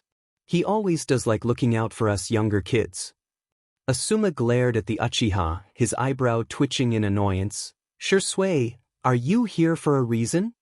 Shisui shrugged as he leaned back into his seat. We just got finished training, so he decided to get some food. With a mischievous smirk, Shisui flexed his bicep, before sending a flirtatious glance towards Kurenai. Do you see a difference, Kurenai? Kurenai blushed as Shisui invaded her personal space, his handsome features enough to make any woman weak. Before Asuma could reach across the table and throttle the younger man, a loud giggle interrupted. You know, for such an incorrigible flirt, it's actually super pathetic to watch. The table of ninjas looked to see a small blonde girl standing beside them, an amused smirk stretching her whisker marks. Hey Naruto. Long time no see. Gunma called with a smile, happy to see his old neighbor. Hey, it's unhealthy ORL fixation. I haven't seen you since you moved in with your batshit crazy green tights wearing boy toy. Naruto greeted. Asuma spat out his food in laughter, as Kurenai choked in surprise. Shisui just leaned back in amusement, while Gunma just sighed. Really, the older man should have seen it coming. I'm sorry, did this little academy student say that you have an ORL fixation? And that you've moved in with your tights-wearing boyfriend? Asuma asked incredulously while laughing. Gunma sighed once more. For the 1000th time, Naruto, my name is Gunma, not unhealthy ORL fixation. And while we're on that, I don't have an ORL fixation. Naruto just looked at him as if she didn't believe the man. Then why do you always have to have something in your mouth? It's not something to be ashamed of. I'm sure your boyfriend really appreciates that quality of yours. The laughter that rang out actually made Gunma blush a little. Shisui by far was the most amused, his shoulders shaking in mirth. Again. He's not my boyfriend, he's my old teammate. Oh wow, you guys must have started your relationship pretty young. I mean, to start dating as genin, the two of you must be really committed to each other. Naruto surmised. Gunma just slammed his head down on the table. There was no winning with this girl. I'd just like to stress, for the last time, Guy is not my boyfriend, he's just my roommate. Just because I'm living with a person, it doesn't mean that they're my lover. Naruto hummed for bit. You're right about that. The bond between roommates is sacred after all. Oh no, don't stop now, it's just getting good. Please, tell us more about how Gunma and Guy are lovers. Asuma prodded. He believed this was perfect vengeance for Gunma's annoying remarks earlier. Naruto grinned as she realized what Asuma was trying to do. Maybe she might even throw him a bone, and make his amusement even greater. Well, of course they're lovers. Any two men who spend that much time together have to be lovers, just like Shisui and Itachi-kun. This time, it was Shisui turn to look unamused. For Kami's sake, Naruto, Itachi and I aren't lovers. Then how come you spend so much time together? Naruto asked with pseudo-innocence. Shisui smirked. Because he's my little cousin. Speaking of my family, how come you spend so much time with little Sasuke? Does that mean he's your lover? Naruto turned red at the insinuation. Oh, don't even try to start that. As if I would touch that team with a 10-foot pole. Kurenai interrupted meekly. How old is this girl exactly? And why does she know more curse words than me? Gunma laughed as he made introductions. Guys, this is Naruto Uzumaki. She was my neighbor until I moved in with Guy. Naruto, these are Asuma, Kurenai, and it seems as if you already know Shisui. Shisui nodded. We met after my 5-month-long mission.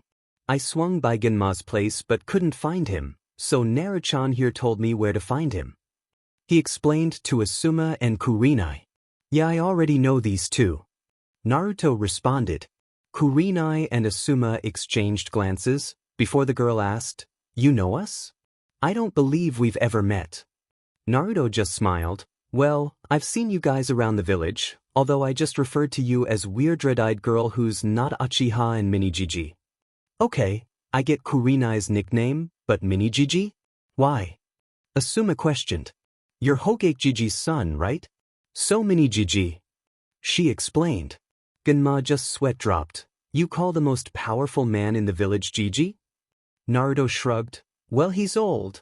Plus, following that logic, that means that someday I'm going to have to show Mr. Hokage candidate over here respect someday. and that's just never going to happen. Kurenai turned quickly to look at Shisui. You're a candidate for Hokage? Even Asuma and Genma looked surprised at that announcement. Are you serious? The smoke-loving Jonin questioned. Shisui shrugged. That's what they tell me. That's amazing. Kurenai remarked. Shisui couldn't help but send a triumphant grin towards Asuma, who almost growled at the cheeky BSRD. Anywho, my lunch break is almost over. I got to get back to the academy. Nice speaking to you all, Naruto said, waving as she left the restaurant. Well, that girl is certainly amusing, Asuma remarked. Shisui and Genma nodded in agreement. Naruto Uzumaki certainly was amusing. Naruto skipped all the way back to the academy, a grin spread across her features. She always appreciated any opportunity to make fun of Shisui. Oi dope, why are you smiling like an idiot? Sasuke asked from his position sitting on a high branch. None of you business team, Naruto said while sticking out her tongue. Let me guess, you're hiding out from your fangirls again? Sasuke grimaced. Unfortunately. They're absolutely relentless. Naruto laughed. Wow, it must SCK being you. Good luck. The Uchiha glared at the blonde's back as she made her way inside the building. Really, he didn't see what his brother and precious cousin saw in the annoying girl. She was loud, ridiculous, weak, and an absolute foul-mouthed pain in the butt. Yet here Shisui was a strong S-ranked veteran, practically living with the girl. It made absolutely no sense. Just as his thoughts turned to Shisui, the man in question shunshined in front of him. Hey Sasuke-gun. Sasuke fell out of his tree with an undignified plop. Dang it, Shisui. A little warning next time. Shisui rubbed the back of his head sheepishly. Sorry there, Sasuke-chan. I need a favor. Sasuke stopped rubbing his head in pain as he glared at his older cousin. What kind of favor? Shisui's features turned solemn. I'm leaving on a year-long mission. Itachi told me. Sasuke replied. Look, Sasuke, Naruto's an orphan. She has no family, and outside of the three of us, she has no friends. Without me here, and with Itachi always busy with ANBU, you're the only one who could look after her. So I need you to that. Look after Naruto for me, okay? Sasuke's eyes widened in surprise, before a determined look entered his eyes. I will Shisui. She might be a pain, but she's important to you. That makes her important to me. I'll look after her while you're gone. I swear to you no harm will come to her. Everybody in IWA loved young Ki, a kind traveling merchant who went around the nations selling all different kinds of skis. Ki was a favorite of housewives all over. His charming smile and good looks certainly helped him with that aspect. He had a small spice cart set up at the end of Merchant Valley, the large stretch of road which housed tents and carts of all shapes and sizes, selling almost anything one could think of. Kare didn't have a large selection of skis, but he certainly had the most unique. Cumin from Kumo, black pepper from Kimu, salt from Suna. The selection was one of a kind. This wasn't the first time young Kaoru came to the village. He often traveled across the hidden villages, scouring the world for the best selection of product, and more importantly, the best market to sell them to. Each time he would come, girls would flock towards Merchant Valley, all with the hopes of catching the attention of the successful merchant and his boyish smile. His popularity was unyielding. Thank you. Please come again. Kare called after the kind housewife who had just purchased a year's supply of skis, for the third time this month. Glancing at the position of the sun, he realized it was time to close up shop. So he went through the tedious and monotonous actions of putting away all of his skis and folding up his cart, wheeling it to the small inn that he was currently staying at. The next morning was Sunday, a day that the entirety of IWA decided was unfit for shopping, thereby rendering Merchant Valley uninhabited. So Kare whistled jovially as he made his way to a small shop in Main Street, where he met up with the same real estate agent he had been in contact with for the last few weeks. Here are the keys to your new shop. Congratulations. The woman spoke cheerfully, always happy to sell a new property. Kare grinned kindly, thanking her sincerely for all her help. He was excited to finally settle down for once. IWA was to finally be his home. Naruto grimaced in confusion as Sasuke wordlessly sat beside her at the academy. Not in his usual seat next to the window, not as far as humanly possible from any and all fangirls, but next to her instead. The class was empty, there was no end to where he could choose to sit. Why next to her? Naruto blinked. Team? Naruto questioned, her tone full of disbelief. Sasuke sneered as he responded, his eyes never leaving the front of the classroom. I'm just using you as a buffer against the fangirls, don't think anything of it. The blonde rolled her eyes. Listen here, team. I am not some type of wall you can use to block out your fangirls. Go back to your regular spot and let Ino and Sakura fight over you before they come to some wild conclusion about Dash. Naruto, how dare you sit next to Sasuke? Move, Baka. Sakura screeched as she approached the pair. With a death glare directed towards the smirking boy beside her, she spoke softly, I'm going to kill you, team. Kaoru smiled charmingly at the pretty blonde who sat in the bar stool beside him. So tell me, Akiko, is it hard being a ninja? The Iwanin blushed cutely as she responded, being a ninja is a lot of work, we are constantly training and taking missions. But in the end it's all worth it. Kaoru placed his head in the palm of his hand as he gazed at the girl longingly. Wow, that's amazing.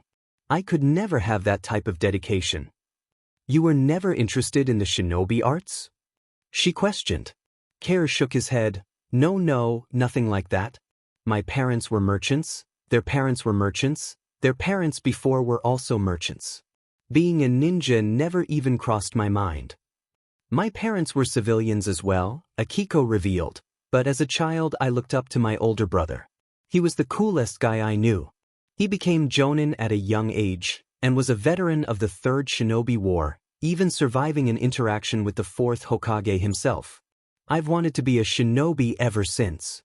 Kaoru grinned widely, his dimples flashing as he raised a glass. To accomplishing your dreams. Cheers. Naruto had officially given up.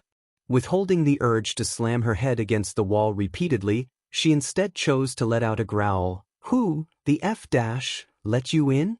She had long ago placed a lock on her window when she realized just how easy it was for shinobi to break in, so he couldn't have come in through there.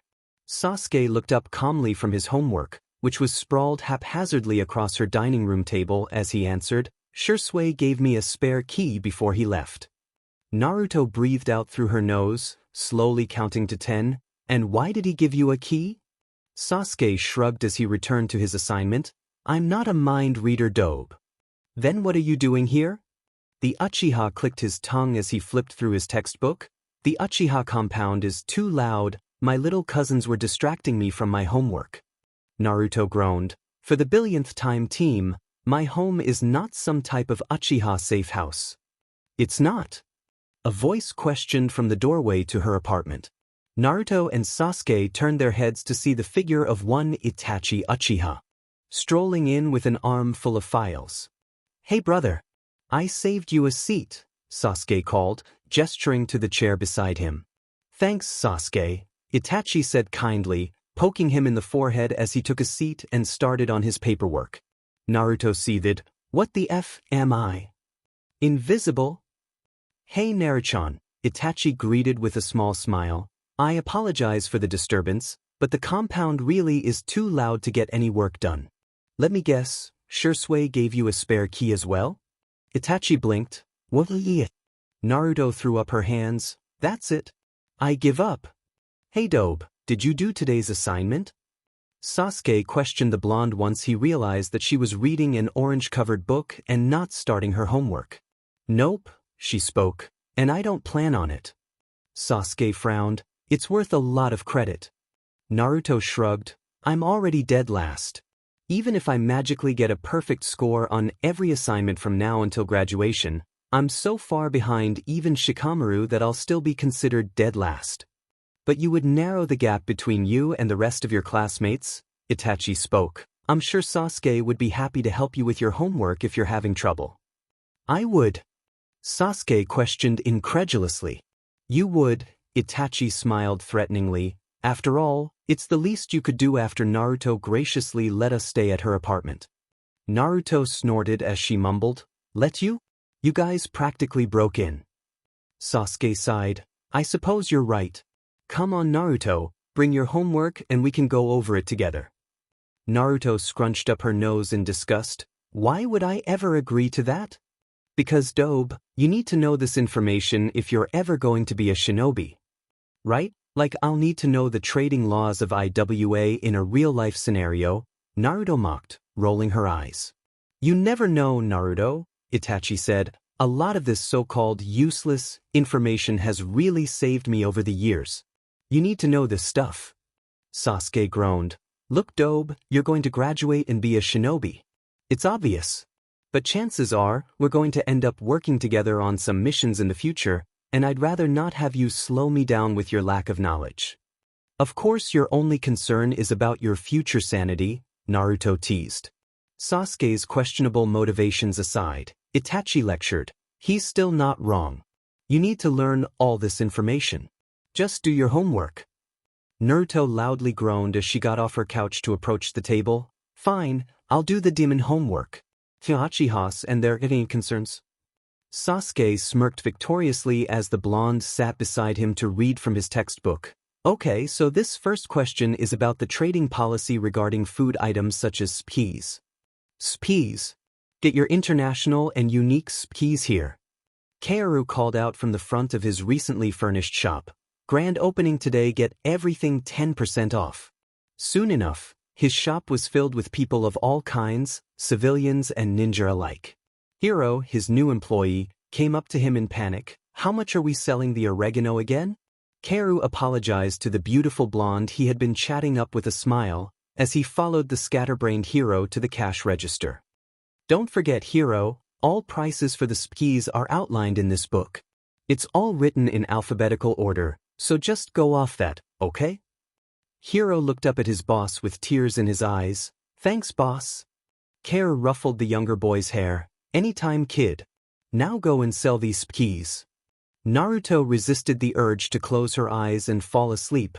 Irika was really trying to bore her to death with this lecture. On one side of her, Shikamaru had long since passed out, practically drooling on his textbook. On the other side of her, Sasuke's eyebrow twitched in annoyance as he poked Naruto in the shoulder. Looking at the raven-haired team beside her, she signed under the table, What the hell, team? Sasuke quickly signed back, his hand hidden by the table. Pay attention, Dobe. Irika-sensei is going into detail about the first Hokage. I thought you loved stories about the Hokages?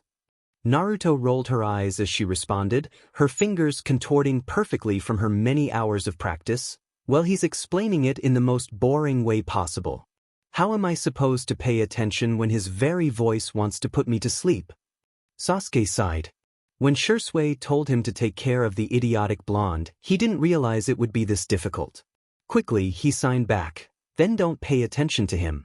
Pay attention to me. Naruto quirked a brow, but before she could ask, Sasuke quickly began signing. With wide, unblinking eyes, she paid attention to the story Sasuke's hands were unraveling, detailing the majestic story of the founder of Konoha and his best friend Madara Uchiha. She gasped as Sasuke signed the harrowing battles he underwent. She giggled as she learned about his awkward proposal to Naruto Uzumaki, who she was surprised to learn was probably her great-aunt. She teared up as his fingers narrated the story of a final battle between two best friends. Naruto, are you paying attention? Irika cried, realizing the blonde hasn't looked up from her lap for the last hour or so. Naruto jerked suddenly. Why's I am? Irika narrowed his eyes. What was the name of Hashirama Senju's father? Naruto quickly thought back to the funny little anecdote Sasuke gave about living with three brothers, and she was able to answer. His name is Butsuma Senju. That's actually correct, Irika stammered in surprise. Make sure you continue to pay attention. Naruto grinned widely as she nodded. Don't worry, sensei. I'll pay attention. Sasuke smirked. Maybe the Dobe wasn't completely idiotic.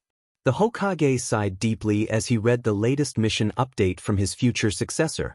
Ran into unexpected complications. Discovered a hidden operation of missing ninja from all over hiding in IWA. They seem to operate under the guise of current IWA ninja. Will attempt to collect further information. requesting additional time for the mission. Shisui Uchiha. The young Jonin had already been gone for several months, and already he was requesting additional time to complete his mission. The Uchiha must have stumbled onto something major in IW, so with a reluctant sigh, he sent a scroll. Additional time granted. For Naruto's 12th birthday, Itachi and Sasuke took the blonde to her favorite place in the world, Ichiraka Ramen. Naruto blinked adorably, her eyes filled with unshed tears. Are you sure, Itachi-kun? Itachi laughed as he poked the girl on her forehead. Yes, I'm sure. Eat as much as you want, it's on me. He was surprised when the blonde leapt into his arms, hugging him tightly. Thank you so much. He smiled. You're welcome. Sasuke sneered as he looked at them. Honestly, Naruto, you're the only girl in the world who gets this excited over ramen. It's actually dash. He was cut off as Naruto leaned over to hug him as well. Thanks, team. Sasuke sighed, a soft smile creeping onto his face as he wrapped his arms around the blonde. Yeah, happy birthday, dope. Kair laughed kindly as he waved away his final customer of the day. The moment she left Kaoru alone in his new shop, the characteristic grin fell from his face as he reached for a scroll and pen. Dear Hibigzu, I have settled quite well into my role here in IWA, no one suspects me. I have made contact with the suspect. It looks like I will soon be able to come home. I'll update you when I collect new information. Shisui Uchiha. Where the hell is she? Naruto asked herself as she scoured Konoha. She wasn't on a mission, she knew. Naruto had already gone to the front gates of the village to ask the eternal Chunins Izumo and Kotetsu. Naruto had checked the dango stand multiple times, stalked the entrance of the torture and interrogation unit, and even went near the forest of death, but the purple-haired woman was nowhere to be found. With a sigh, Naruto tried her luck at the barbecue restaurant. Anko was nowhere to be found, but Naruto did spot someone else. Hey Mini GG. Naruto called out, approaching the booth of the elder Jonin, where he sat with a few of his friends. Asuma chuckled as he put out his cigarette. Hey Naruto, how can I help you, kid? You know this child? Kakashi questioned incredulously. Why is it? How youthful? Guy cried. Naruto snapped her fingers. Hey! It's white-haired Cyclopes and creepy green freak. Asuma burst out in laughter as his two friends just sweat-dropped. I swear this girl is a riot. What did you just call me? Kakashi questioned, his eyebrow twitching. What humor. How youthful. Guy cried, laughing at the nicknames. Naruto scooted away from the green-loving taijutsu master. Oh Kami, you're even creepier up close. Asuma, still laughing, introduced, Guys, this is Naruto Uzumaki. You're Genma's old neighbor, right? He told me all about your youthful anecdotes. Guy spoke, his mouth stretched into a grin. Yeah, I am, Naruto spoke slowly, which reminds me, mind telling unhealthy oil fixation that he owes me money? How old is this girl? Kakashi questioned in shock. And why does she know what an ORL fixation is? Asuma shrugged. What are you, like 12 now? According to Genma, she's been like this since she was 8. How? Kakashi asked. I blame Ero Senin's books, Naruto responded honestly. The prostitute who lives across from me taught me how to read from those books. Kakashi's sweat dropped. I have so many questions, I don't even know where to begin. Wait, why does Genma owe a young girl money? Did he lend some from you? That is quite unyouthful. Guy spoke with a frown. Naruto shook her head. Nah, your boyfriend bet me that there was no way my CC jutsu would give the Hokage a bloody nose. I disagreed. I won. So now I want my money. Do we even want to know? Asuma questioned. Probably not, she admitted. Anyways, I'm here for a different reason. Have any of you seen Crazy Snake Lady? I can't find her anywhere. I'm fairly certain I saw Anko around Training Ground 12, Asuma stated. Perfect. Thanks Mini GG. Naruto grinned. Oh, and creepy green freak, don't forget to tell your boyfriend about my money. I won't forget Naruto-chan, Guy promised, still chuckling. Kakashi stared after the blonde unblinkingly. Seriously. Where the hell did this girl learn how to talk like that? Anko blinked. You want me to train you? Naruto nodded determinedly. I can't produce a clone. I've tried literally everything, and I need this jutsu to graduate. Hell, I've even improved my chakra control. But still, nothing. I just have too much chakra. It's literally impossible for me to produce one unless my chakra control gets infinitely better, which would be improbable with the graduation so close. I'm growing desperate here. Anko blinked, still in shock. And you want me to train you? Me. Like I said, I'm desperate. Why me? Naruto shrugged. I would have asked one of the Uchihas to do it, but Shisui is still on his never-ending mission, and Itachi is busy with ANBU stuff. I don't know the other jonins that well, so that leaves you. And what do I get out of it? Naruto grinned. I just need you to teach me one cloning jutsu, just so I can graduate. It will probably take a single afternoon. Help me with this, and I'll give you a jutsu capable of taking down any pervert. Anko grinned slowly, a terrifying look on the unstable woman. And this is tested? Naruto nodded. I took down the Hokage himself with it. Anko laughed. Kid, I knew you were a riot. You got yourself a deal. Tell me, have you ever heard of the Kagebunshin? Silent as a fox, Shisui dragged a kunai against the sleeping target's throat. As he wiped the blood off his kunai, Shisui slipped into the blanket of the night, disappearing from the scene of the assassination. The last year had been quite taxing. It was never easy playing the role of another man, unable to break character. He had settled down in IWA, making friends, establishing a large network. But everything eventually came to an end. Naruto cheered loudly as she was handed, finally, her very own headband. Tying it reverently around her neck, she blinked away her tears as she grinned proudly at Iruka-sensei. I told you I'd do it. Iruka smiled. I knew you would, Naruto. I knew you would. So Naruto Uzumaki, proud new genin of Konoha, left the academy with a grin so wide, she was afraid it would be permanently stuck in place. Slowly, the smile grew smaller and smaller. All around her, parents and family members congratulated the new shinobi, the families all smiling joyfully. She let her eyes scan the crowd for Sasuke or Itachi, but they were nowhere to be seen. Naruto let her eyes drop as she slowly started to make her way home. I will not cry, I will not cry, she swore to herself, using her sleeve to wipe away the stray, traitorous tears. But then she bumped into something hard. Reaching a hand up to rub her forehead, she looked up to see her offender. Her jaw unhinged in shock as she gazed upon the onyx eyes and boyish grin of her closest companion. Congratulations, Naruto. Shisui burst out in laughter as he was practically tackled onto the floor by the small blonde. Yeah, it was good to be home. Shisui whistled happily as he practically skipped through the village.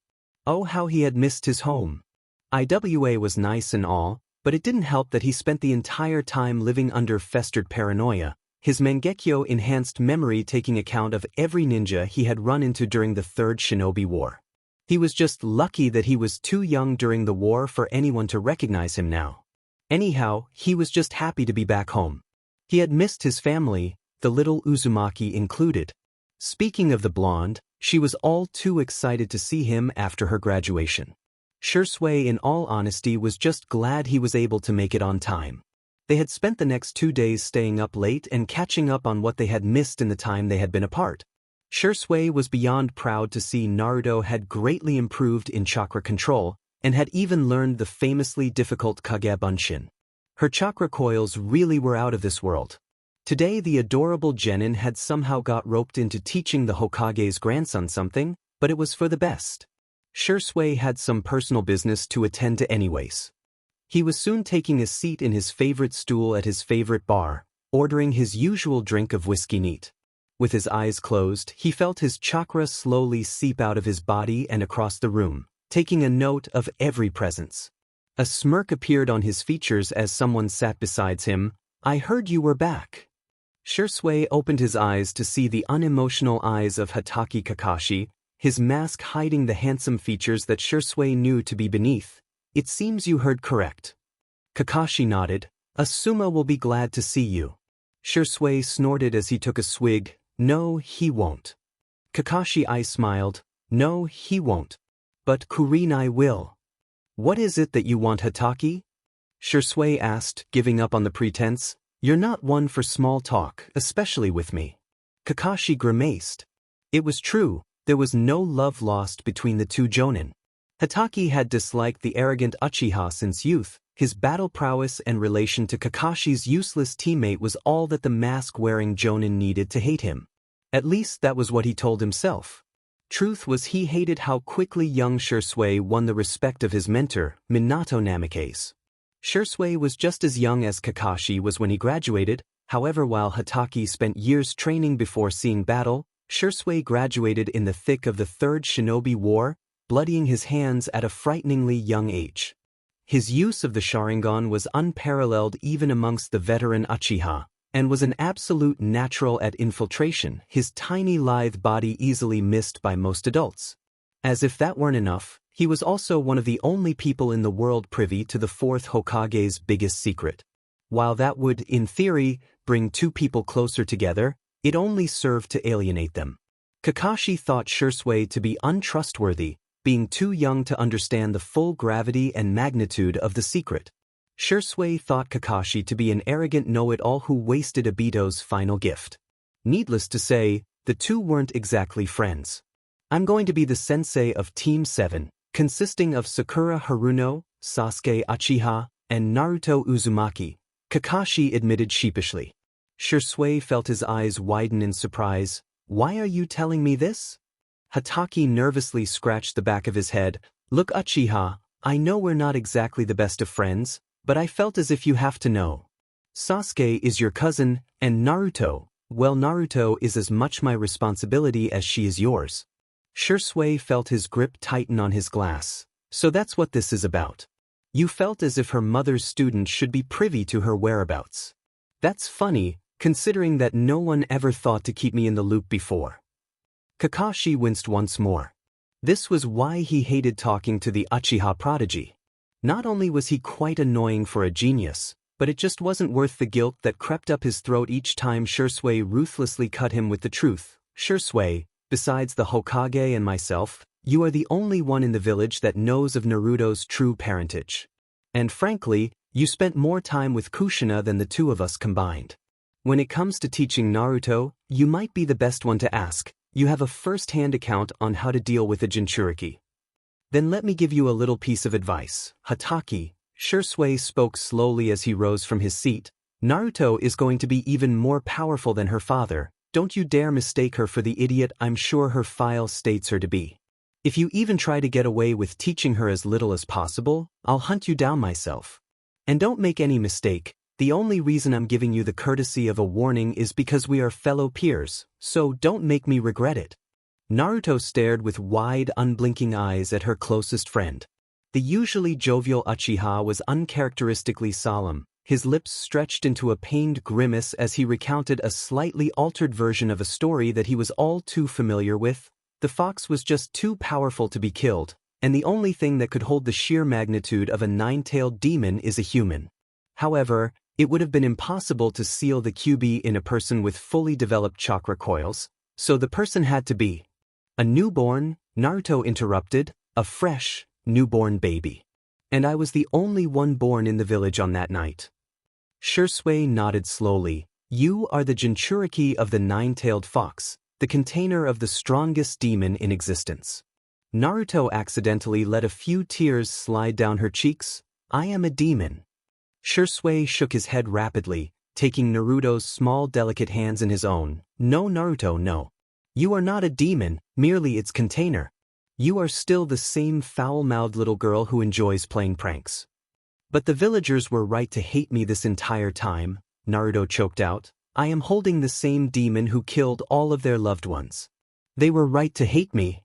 Shisui furiously shook his head, tightening his grip on Naruto's hands and looking deeply, pleadingly into her wide blue eyes. Do not say that, never say that.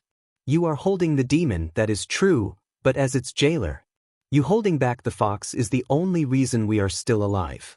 You are our hero. Hero. Naruto wiped away a few tears. You think I'm your hero? Shisui nodded once. I know you are my hero. Remember, I was there that fateful night. I faced the fox myself. There was absolutely nothing I could do against the sheer magnitude of his prowess. By sealing the fox into you, the Hokage sacrificed his own life, all for Konoha's future. He did not have a choice. Naruto let a small grin climb onto her features. Well then, I guess I'll just have to work doubly as hard to show the villagers that I am more than just a container, huh? Shisui let out a laugh. Yeah, Naruto was going to be alright. I guess so, kid, I guess so. Don't call me a kid, Naruto pouted, her adorable features scrunched up in mock annoyance. I call M like I see M, Shisui responded with a chuckle. This was how he wanted to remember Naruto, he thought, all adorable and cute. For certainly the Hokage was going to kill him when he found out what Shisui had done. That was idiotic of you, Itachi stated monotonously as the two elder Uchihas watched Naruto and Sasuke spar in their favorite training field. Shisui scoffed. If the third Hokage had it his way, Naruto would never know of the burden she carried until she was at the very least. At that point it would probably be too late. She needs to know of the power she carries so that she could be cautious about using it in the future. It was still as S-ranked secret. Itachi spoke slowly, attempting to take control of his temper. The Hokage can see this as an act of treason. You should have spoken to him first. The Hokage would have just banned me from saying anything and then it really would be an act of treason, Shisui remarked, his eyes never straying from where his two favorite newly minced genin were exchanging blows. Then perhaps you should have just not said anything. Shisui quickly turned to his eldest friend, his eyes flashing the Mangekyo in warning. Are you actually suggesting, he spoke slowly, threateningly, that I should have just sat idly by as Naruto went on missions outside of Konoha, knowing nothing of the terrible power she wields and the consequence of tapping into it? That's not what I'm saying, Shisui. Then what are you saying? I'm saying that you acted recklessly, and that your own life and future as a ninja is in jeopardy because of it. That's only if the Hokage finds out. Itachi eyed his friend wearily. Please tell me that you don't actually think that the Hokage won't find out about this?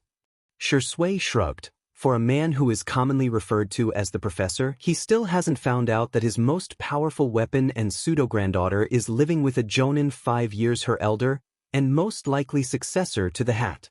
It's been 2 years since I have moved in, and old man Sarutobi still has no idea. Itachi sighed. It's still risky, Shisui. You should have let someone else tell her, someone who could probably relate to her more or help her with this information. Shisui resisted the urge to groan. Most of the time, he forgot that Itachi was a year his junior in terms of actual age, and several years his junior in terms of shinobi experience. Yet in moments like this, it showed. Itachi wouldn't have been old enough, and especially not close enough to the deceased fourth Hokage to know the secret behind Naruto's true parentage. In fact, Itachi had never even met the Hokage, nor his beautiful wife. Shisui was different. Shisui had fought alongside Minato Namikaze during the Battle of Iw. He assassinated multiple targets as Obito Uchiha took care of the distractions. He had punched Hatake Kakashi across the face for misusing his Sharingan. Most importantly, he was personally taught by Kushina Uzumaki, Konoha's seal mistress, Naruto's mother, and the last Jinchuriki. The elder Uchiha was privy to secrets that were so hidden they didn't even warrant a rank. If there was anyone in the world who could teach Naruto about her heritage, barring Jiraiya, it was Shisui. Not like he could tell Itachi that, though. So instead, Shisui Uchiha just sighed. Well, I don't see any volunteers lining up to help the girl, so it looks like I'll have to do it instead. It was still reckless. In Ibi, during the war, I met the other Jinchuriki. No matter what happens, I do not want Naruto to end up like them. So if I have to commit treason so that Naruto will end up happy, then so be it. So, Naruto barely dodged a punch coming straight for her as she quirked an eyebrow at her emo friend. So what? So how do you feel now that your precious Shisui-kun is back? Sasuke mocked in a high-pitched voice as he attempted a high kick. Naruto blocked the appendage with her forearms as a blush crawled up her cheeks. First off, I don't sound like that. Sasuke snorted as Naruto continued, and second of all, it's a complete headache. I had forgotten over the course of the last year how much of a pain living with the Uchiha was, and now I have to deal with 3 of them over all the time. Plus, Shisui still wins the award for most irritating Uchiha. You know, the girls in our class would kill to be surrounded by the three of us at all times, Sasuke remarked. Well, the girls in our class are absolute idiots. Sasuke chuckled lowly as he extended a leg, causing Naruto to trip and fall, before placing a kunai to her throat. I win again, dobe. Damn it.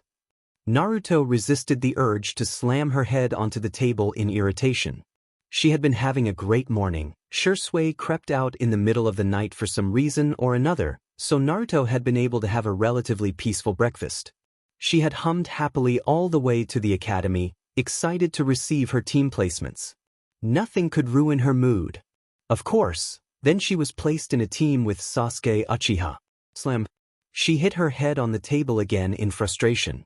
Not only was she forced to live with one BSTRD Uchiha, now she had to deal with another one on her team. Seriously, she couldn't just catch a break. To make matters worse, Sakura Haruno, fangirl extraordinaire, was also assigned to their team.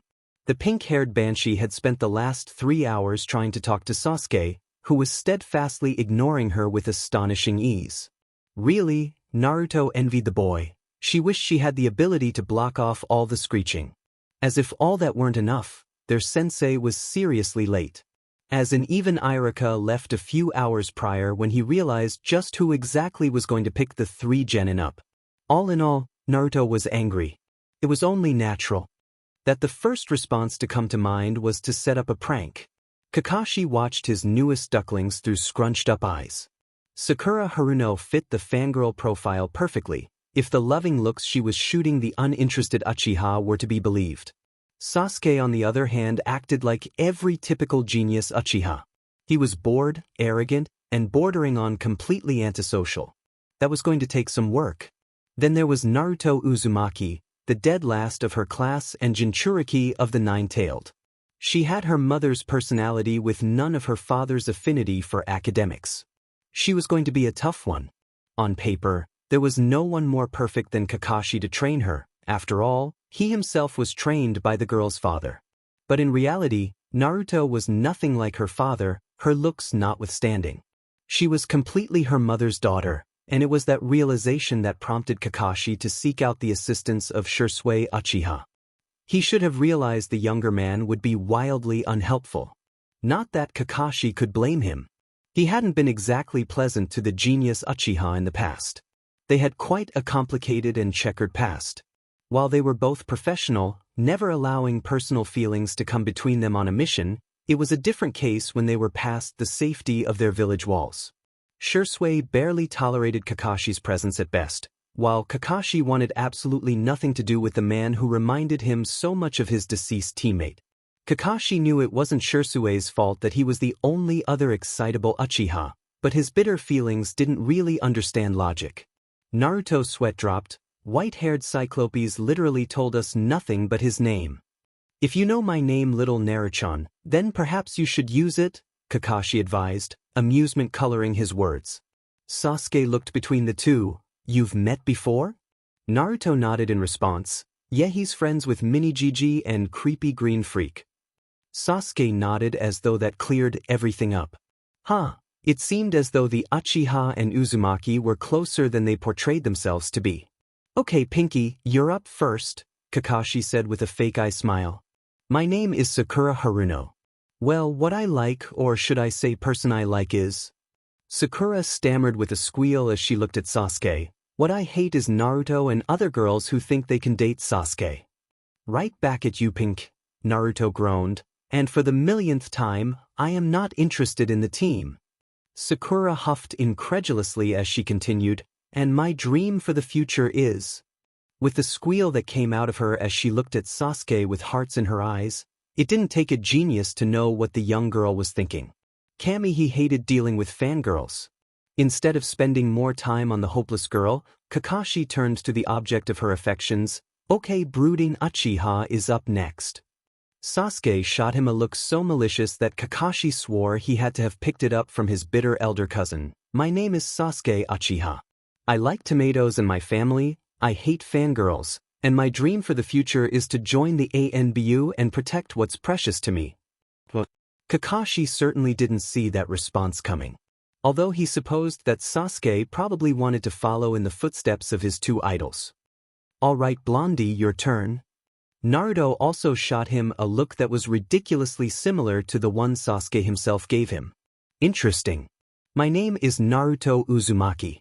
I like ramen and my precious people. I hate the FNG Uchihas and every other BSTD who thinks it's appropriate to break into my house in the middle of the night. Oh, and I hate fangirls. My dream for the future is to become the first female Hokage and beat that BSTRD flirt to the hat." While Kakashi had no hopes of figuring out what prompted half of those responses, it seemed as though Sasuke did not have the same trouble. For the moment Naruto was done with her declaration, he practically kneeled over in laughter. Sakura, however, just watched the girl in abject horror. "Naruto, a young lady shouldn't speak with such foul language." "Oh, bite me pinky," Naruto snarled. Kakashi just placed a sympathetic hand on the horrified Genin's shoulder. "Oh Sakura, you may as well get used to the language now. It won't get any better." Shisui took another gulp of his drink as he slammed his head onto the table. Itachi smirked a little in bemusement. "Remind me again, Shisui, why you have such a big problem with this?" Shisui groaned as he forcibly picked his head off the cool table. "Our adorable little ducklings are stuck with Hatake Kakashi as a sensei. Literally the worst person imaginable." "What are you talking about? Kakashi might be a pervert, but he's awesome," Anko remarked as she slid into the booth besides Itachi.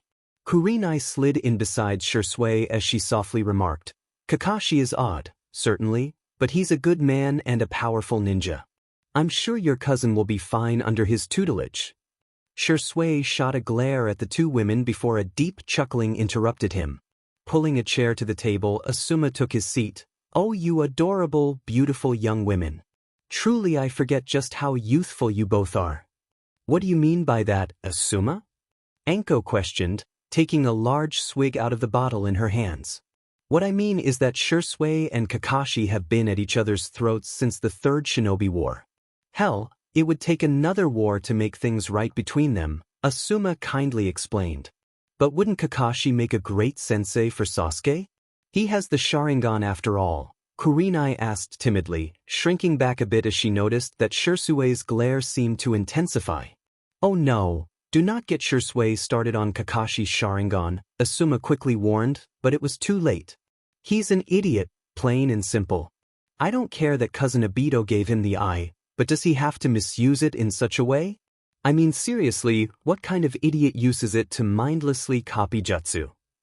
Do you know how much strain it can have on the human brain to memorize all of that, especially considering that his body is incapable of even using like 70% of them? And if that weren't bad enough, he is entirely self-reliant on it.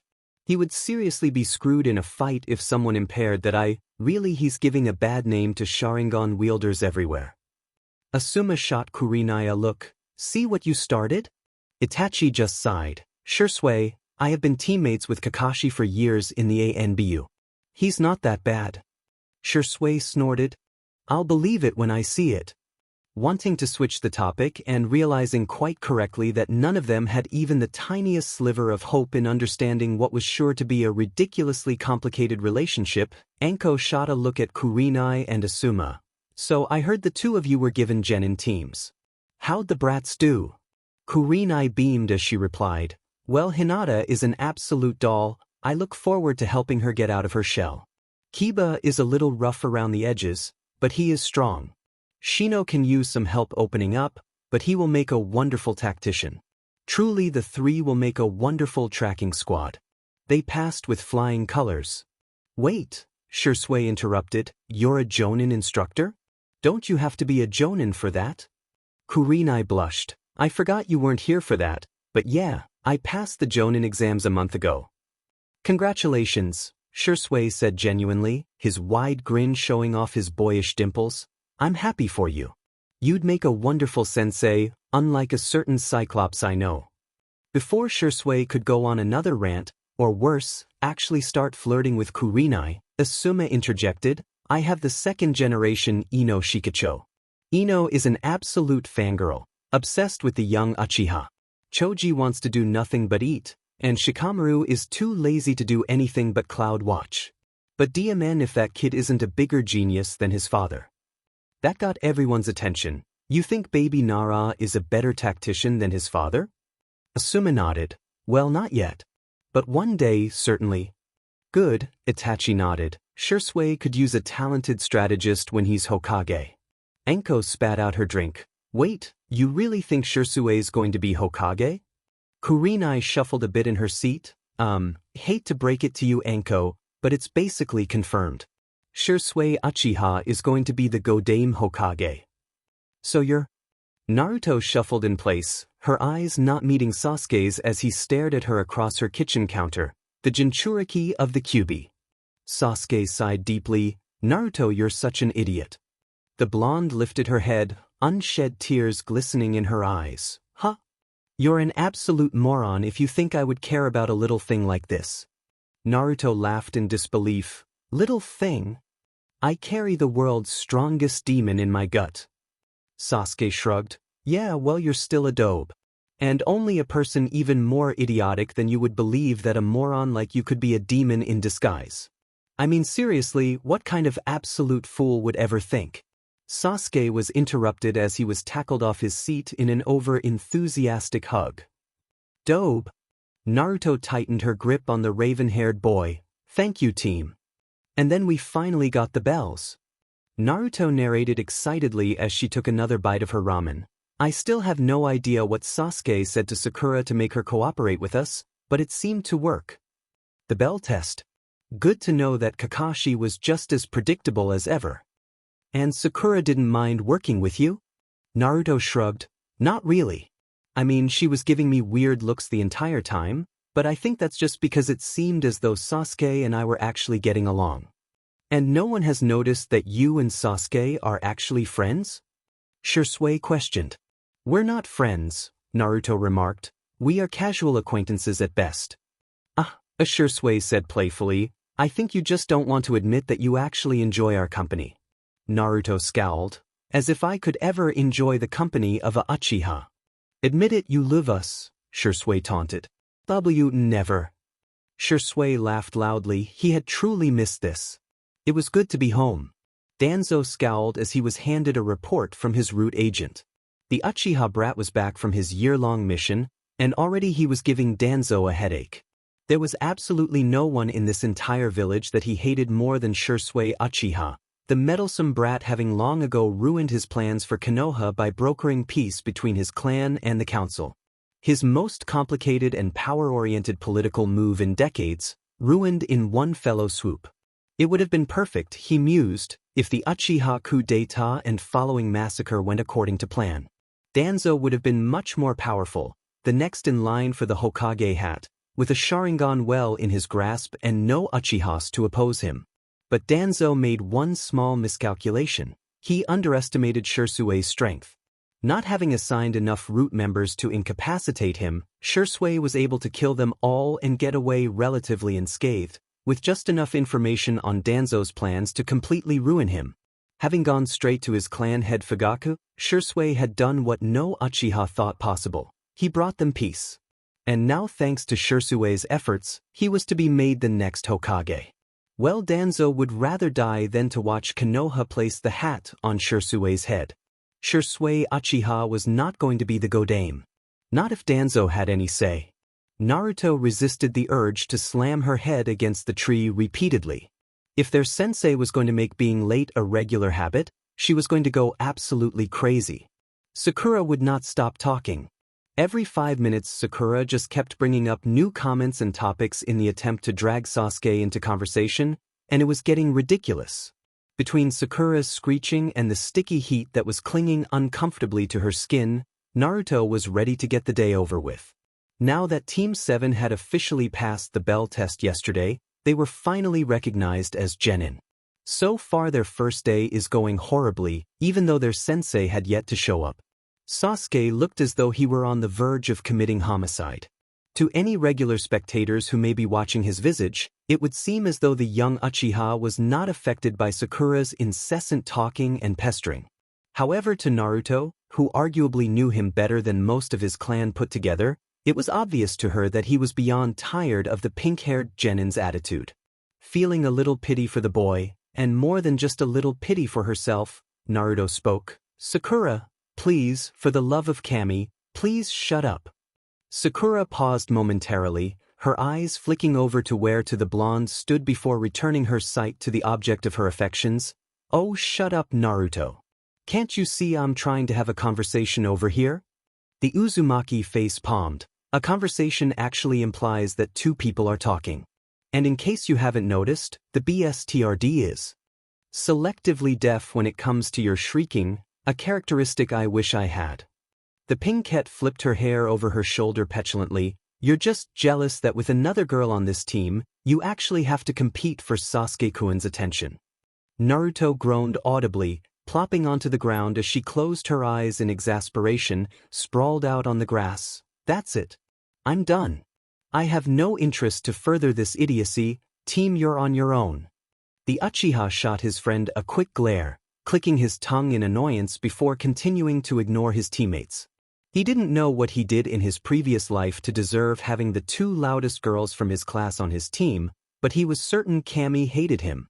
Although to be fair, it could have been worse. He could have been stuck with both Sakura and Ino. The Uchiha shuddered. There was just no getting rid of that nightmare. Shisui crossed his arms in irritation as his clan head droned on and on and on. Really, he didn't know why he was forced to come to these Konoha council meetings. He wasn't a clan head after all, yet still he was granted a seat that was suggested quite forcefully by the Hokage to use. He supposed it had to do with his Hokage candidacy, a way to get him accustomed to the politics before taking the hat, but it didn't stop him from being bored out of his mind. He would be lying, however, if he claimed to find no amusement from the meetings. In fact, the object of his entertainment usually sat directly in front of him, a position that provided him with endless amount of delight. So it was with a grin that Shisui made direct eye contact with his archenemy, his Sharingan flashing almost nonchalantly as Danzo growled. Kami above, he enjoyed messing with this absolute BSRD of a man. "Uchiha-san, what is your opinion on the proposed tariffs?" Danzo questioned nonchalantly, smirking as he knew Shisui was too busy flickering his Sharingan to pay attention to the complicated and rather heated debate around them. Shisui smiled boyishly. Honestly, it was almost cute how much Danzo underestimates him. To be perfectly candid, I am not in support of the current tariffs proposed by the council. While I understand our need to redraw our proposal bill, as the way they are currently written will only serve to alienate trading from both IWA and Kiri. I suggest that we concentrate on teas and skis imported from Kusa for now. In fact, Shisui continued to outline a complex but seemingly perfect piece of legislation, all the while grinning as Danzo's frown continued to deepen. Silently, Shisui swore to himself that his very first act as Hokage would be to help clean up Konoha, starting from the roots. Naruto scrunched up her nose in annoyance as she held the demonic cat as far away from her body as possible. The evil feline was trying her absolute best to add more scars to Naruto's face, and the orange-loving blonde was only a few seconds away from allowing Sasuke to set her on fire. It seems like Tora hadn't yet forgotten Naruto from the time the young genin used the cat in a disastrous prank. Oops. As Naruto held onto the small demon, Sasuke attempted his absolute best to stifle his snickers. The Uchiha, while at this point was incessantly sick of this team, was secretly glad that he was paired off with Naruto. She was an annoying brat on the best of days, but she truly was his best friend. You know, when she wasn't threatening to split his body in two using some obscure wind jutsu Shisui taught her, the FANG traitor. "Good job, team. Our mission is a success," Kakashi drawled lazily from where he sat on a low roof top above them. "Sasuke, I'll give you all the money I have if you set our sensei on fire," Naruto grumbled, tossing the cat to Sakura before wiping the dirt that had somehow gotten on her face. "Don't you have rent to pay or something?" Sasuke asked monotonously, as though he saw nothing wrong with the proposition set forth by his teammate. "It'll be worth going homeless," she answered candidly, a grimace on her features. "Naruto, haven't you heard that it's treasonous to attempt to murder your sensei and Jonin?" Kakashi questioned, an eye smile growing in amusement. "Is it still considered treason if it can't be traced back to me?" Sasuke snorted. You've been spending too much time with us, Naru. It's starting to affect your sanity. Kakashi paused in contemplation. Sasuke used the word, us. Who the hell was Naruto spending so much time with, and since when have she and Mini Uchiha been so buddy-buddy? That's because all of you FING Uchihas are honest to Kami psychopaths. Did you see what Itachi did to my ramen cupboard? The young blonde screeched. He organized it, dope. It was already organized. Hazardously stacked on top of one another is not organized, you idiot. There was a system to the stacks. You're a moron. You're such a busy idiot. Freak. Dumbass. Team. Kakashi placed his hands on the shoulders of his two arguing students. So when were the two of you planning on telling me that you were friends? Naruto and Sasuke shared a blank look before simultaneously turning to their sensei and saying, "You didn't ask. I didn't think that I needed to. Plus, we're not friends. Casual acquaintances at best." Sasuke lied. Naruto shrugged. "Why does it matter anyways?" "It affects how I teach you all teamwork," Kakashi responded, spying the pink-haired genin a few feet away, looking into the conversation as though she were an outsider. "We passed the bell test. Doesn't that prove that we're capable of teamwork?" Sasuke rolled his eyes. "It proves that the two of you are capable of it, whilst your third teammate is merely an afterthought. This is a 3-genin team, you should act like it," Kakashi lectured lightly. Sasuke raised a brow. "How are we not acting like it?" "Well, for starters, the two of you are constantly having your own little arguments, basically ignoring the presence of Sakura and I. Secondly, just look at this first mission. Naruto and Sasuke, the two of you worked incredibly fast and efficiently in order to secure the target, but in doing so you neglected to inform your superior and third teammate of the plan. This has been the same pattern for the last week that we have been a team." Naruto scratched the back of her head awkwardly. "Sorry, sensei. Sorry, Sakura. The team and I are just used to working together." Sasuke let out a snarl as he was elbowed in the stomach by his blonde friend. Shooting a glare at the girl, he muttered, "Sorry. Blame the two morons who trained us. We're not exactly used to playing nice with others." Kakashi raised a brow. "And are these two morons the same ones who taught you two incredibly secret Enbyu hand signs?" Naruto winced. Plausible deniability?" Sasuke snorted, his arms crossed in indignation. "Blame Shisui, it was his bright idea." Naruto punched her friend on the shoulder. "Team, you can't just tell other people. He can get in trouble for that, or something." "He set my bed on fire, Naruto." "So? It's Shisui, he's a pyromaniac bstd." Naruto cried. "He set my bed on fire. And you've been crashing with me since, so it's not like you've had to sleep on the floor." "Exactly. I now am forced to live with you two idiots until my new bed arrives. Do you know how loud the two of you argue in the morning? Not everyone likes to be woken up by peals of maniac laughter as you guys concoct your stupid pranks or argue about something idiotic like ramen. It's not my fault that you're not a morning person. No one is a morning person. You're just crazy." "I'm not crazy. I'm perfectly sane for a person in my condition." "Oh, so now you're going to blame extenuating circumstances on your fragile mental stability? At least I have an excuse. What's yours?" "I'm not mentally unstable. Team, last night you threatened to set my kitchen on fire. You woke me up at 4 in the morning. That was justified. What the F is wrong with you Uchihas? Are all of you just born with a pyromaniac gene?" Sasuke snorted. "It's a gift. It's a effing pain." "Oh yeah, well it's not like you're any better. Remember that time last year when you..." The two genin kept arguing back and forth as they walked away from their team, strolling back home and leaving the confused pair far behind them. "Sensei," Sakura spoke softly, her jaw still unhinged. "What just happened?" Kakashi swallowed dryly. "I'm not entirely certain, Sakura. But I will find out." Shisui calmly took a sip of his drink as Kakashi sat on the stool beside him. Without looking at the masked moron, Shisui ordered another cup before asking, "So how did the brats do? Set anything on fire yet?" "Not yet. They did threaten it quite a few times, however. Shisui nodded. That's good. I'll treat them to ramen for playing nice. I didn't think they were capable of it. Is the Hokage aware that you live with Naruto? Shisui calmly responded, No, I don't think so. Is he aware that you have broken the S-ranked secret and have told Naruto about her condition as a Jinchuriki? Nope. Are you aware that she told her teammate Sasuke the secret? Shisui nodded. She informed me. I approved. Her and Sasuke are best friends for a reason. He handled the news well. They claim to be casual acquaintances at best. They're both in denial. Ah, Kakashi paused. You do realize that what you have done is considered treasonous, right? Shisui turned his gaze to the older jonin. I'm aware. Itachi advised me against it. I disagreed. Why did you do it, Shisui?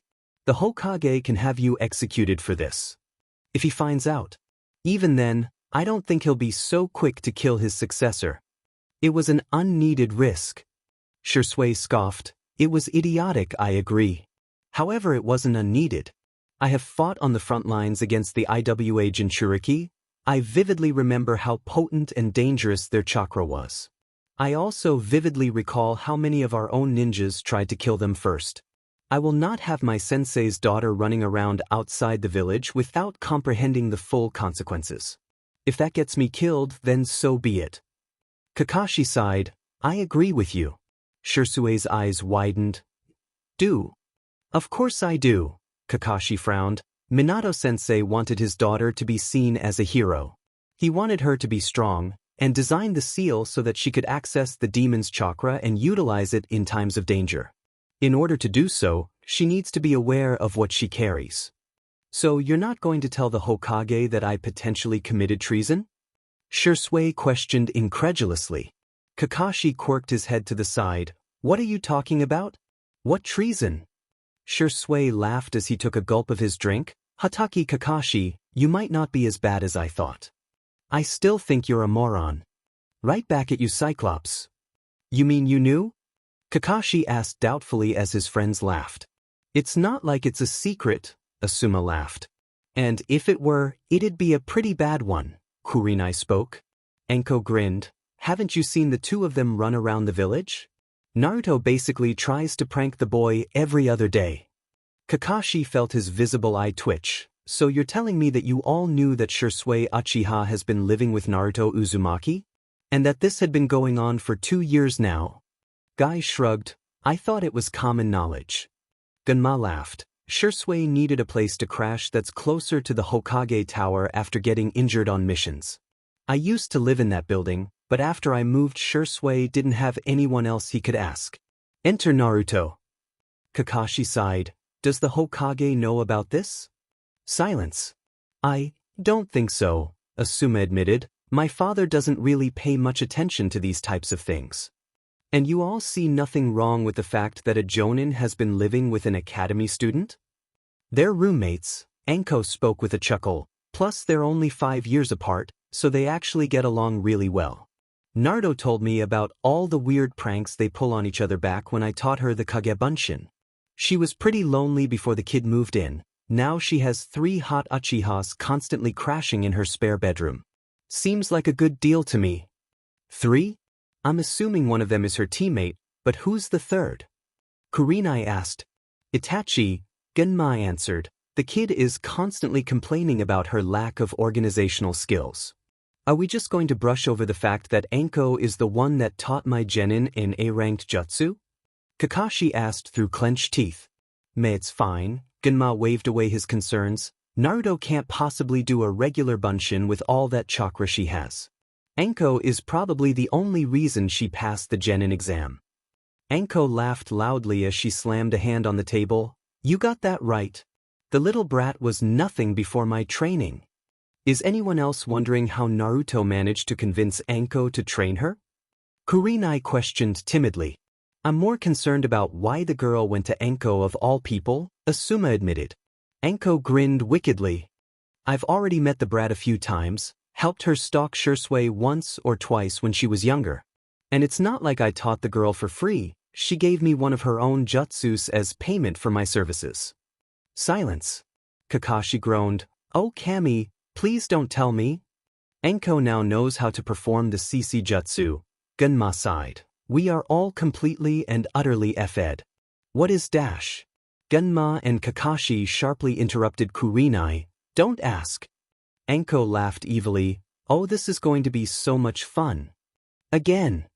Naruto groaned from her position, face planted onto the ground. Laughter from the two watching Uchihas reaching her ears as she forced herself to stand. You're a sick, twisted You know that? Shisui grinned. I love it when you speak so kindly to me. Now do it again. You're right, Sasuke. Itachi spoke quietly from the sidelines. This is entertaining. Go F yourself, you red-eyed weirdo. Naruto screamed, flicking off the older Uchiha before readying her position. Sasuke stuck his tongue out at the girl as he and his elder brother chuckled once more. Remember Naruto, 10 times within a 15-meter radius? Shisui commanded, his Sharingan switched on to watch the girl carefully. Yeah, I know, Naruto muttered, her hands positioned in what was now an extremely familiar hand seal. She disappeared with a soft pop, only a few leaves left behind, as she reappeared 10 meters away. 2 seconds later and she had disappeared again, only to show up 7 meters away. The three Uchihas watched this with careful eyes. She's getting faster, Itachi muttered. The amount of leaves that are left behind are decreasing too. The sound is not as loud as it was before, Sasuke admitted, but she still has a long way to go if she ever wants to come close to Shisui's level. Shisui nodded. She's doing well for her age and rank. Let's just see if she can complete 10 shunsins in quick succession without throwing up. What's her max so far? Itachi asked. 7. Naruto got to 8 before she was plastered face first on the ground directly in front of Shisui. With a sigh he bent down to check on her. You okay, Naruto-chan? I hate this technique so much, Naruto grumbled, the dirt staining her face as she spoke. You can always stop learning it. You can already perform shunshin to the standards of most chunin, Shisui said with a shrug. That? Naruto quickly launched to her feet. I refuse to be slower than a moron like you. Naruto, Shisui is the fastest ninja in the village. Frankly, he's one of the fastest ninjas in the world.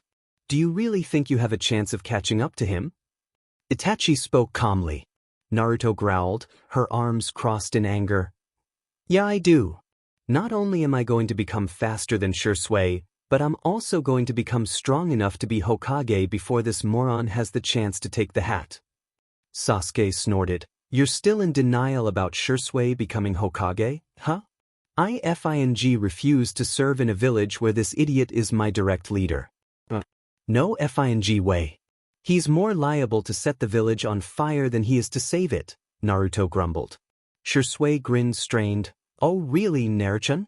Well, if you wanted to be faster so bad all you had to do was say so. I can finally stop taking it so easy on you, and now we can train for real. Silence. Naruto gulped. You mean, this was you taking my training easy? Oh cute adorable little Naruto-chan, have you forgotten?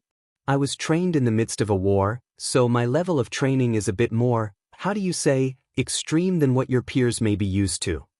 Shisui, you're a fingditi and I hope that one day you spontaneously burst into flames. Shisui's eyes flashed red. Again. And this time if you fall before completing 10 successful shunsins, I'll ask Guy to let you join his morning training. Naruto gasped in horror. You sick F dash. Better get started, Naruto-chan. Naruto practically teared up as she once more disappeared with a shunshin. Itachi laughed lowly. I am so glad you convinced me to come, Sasuke. This really is worth missing out on my own training. Sasuke smirked, arrogance radiating from his pores. Told you so.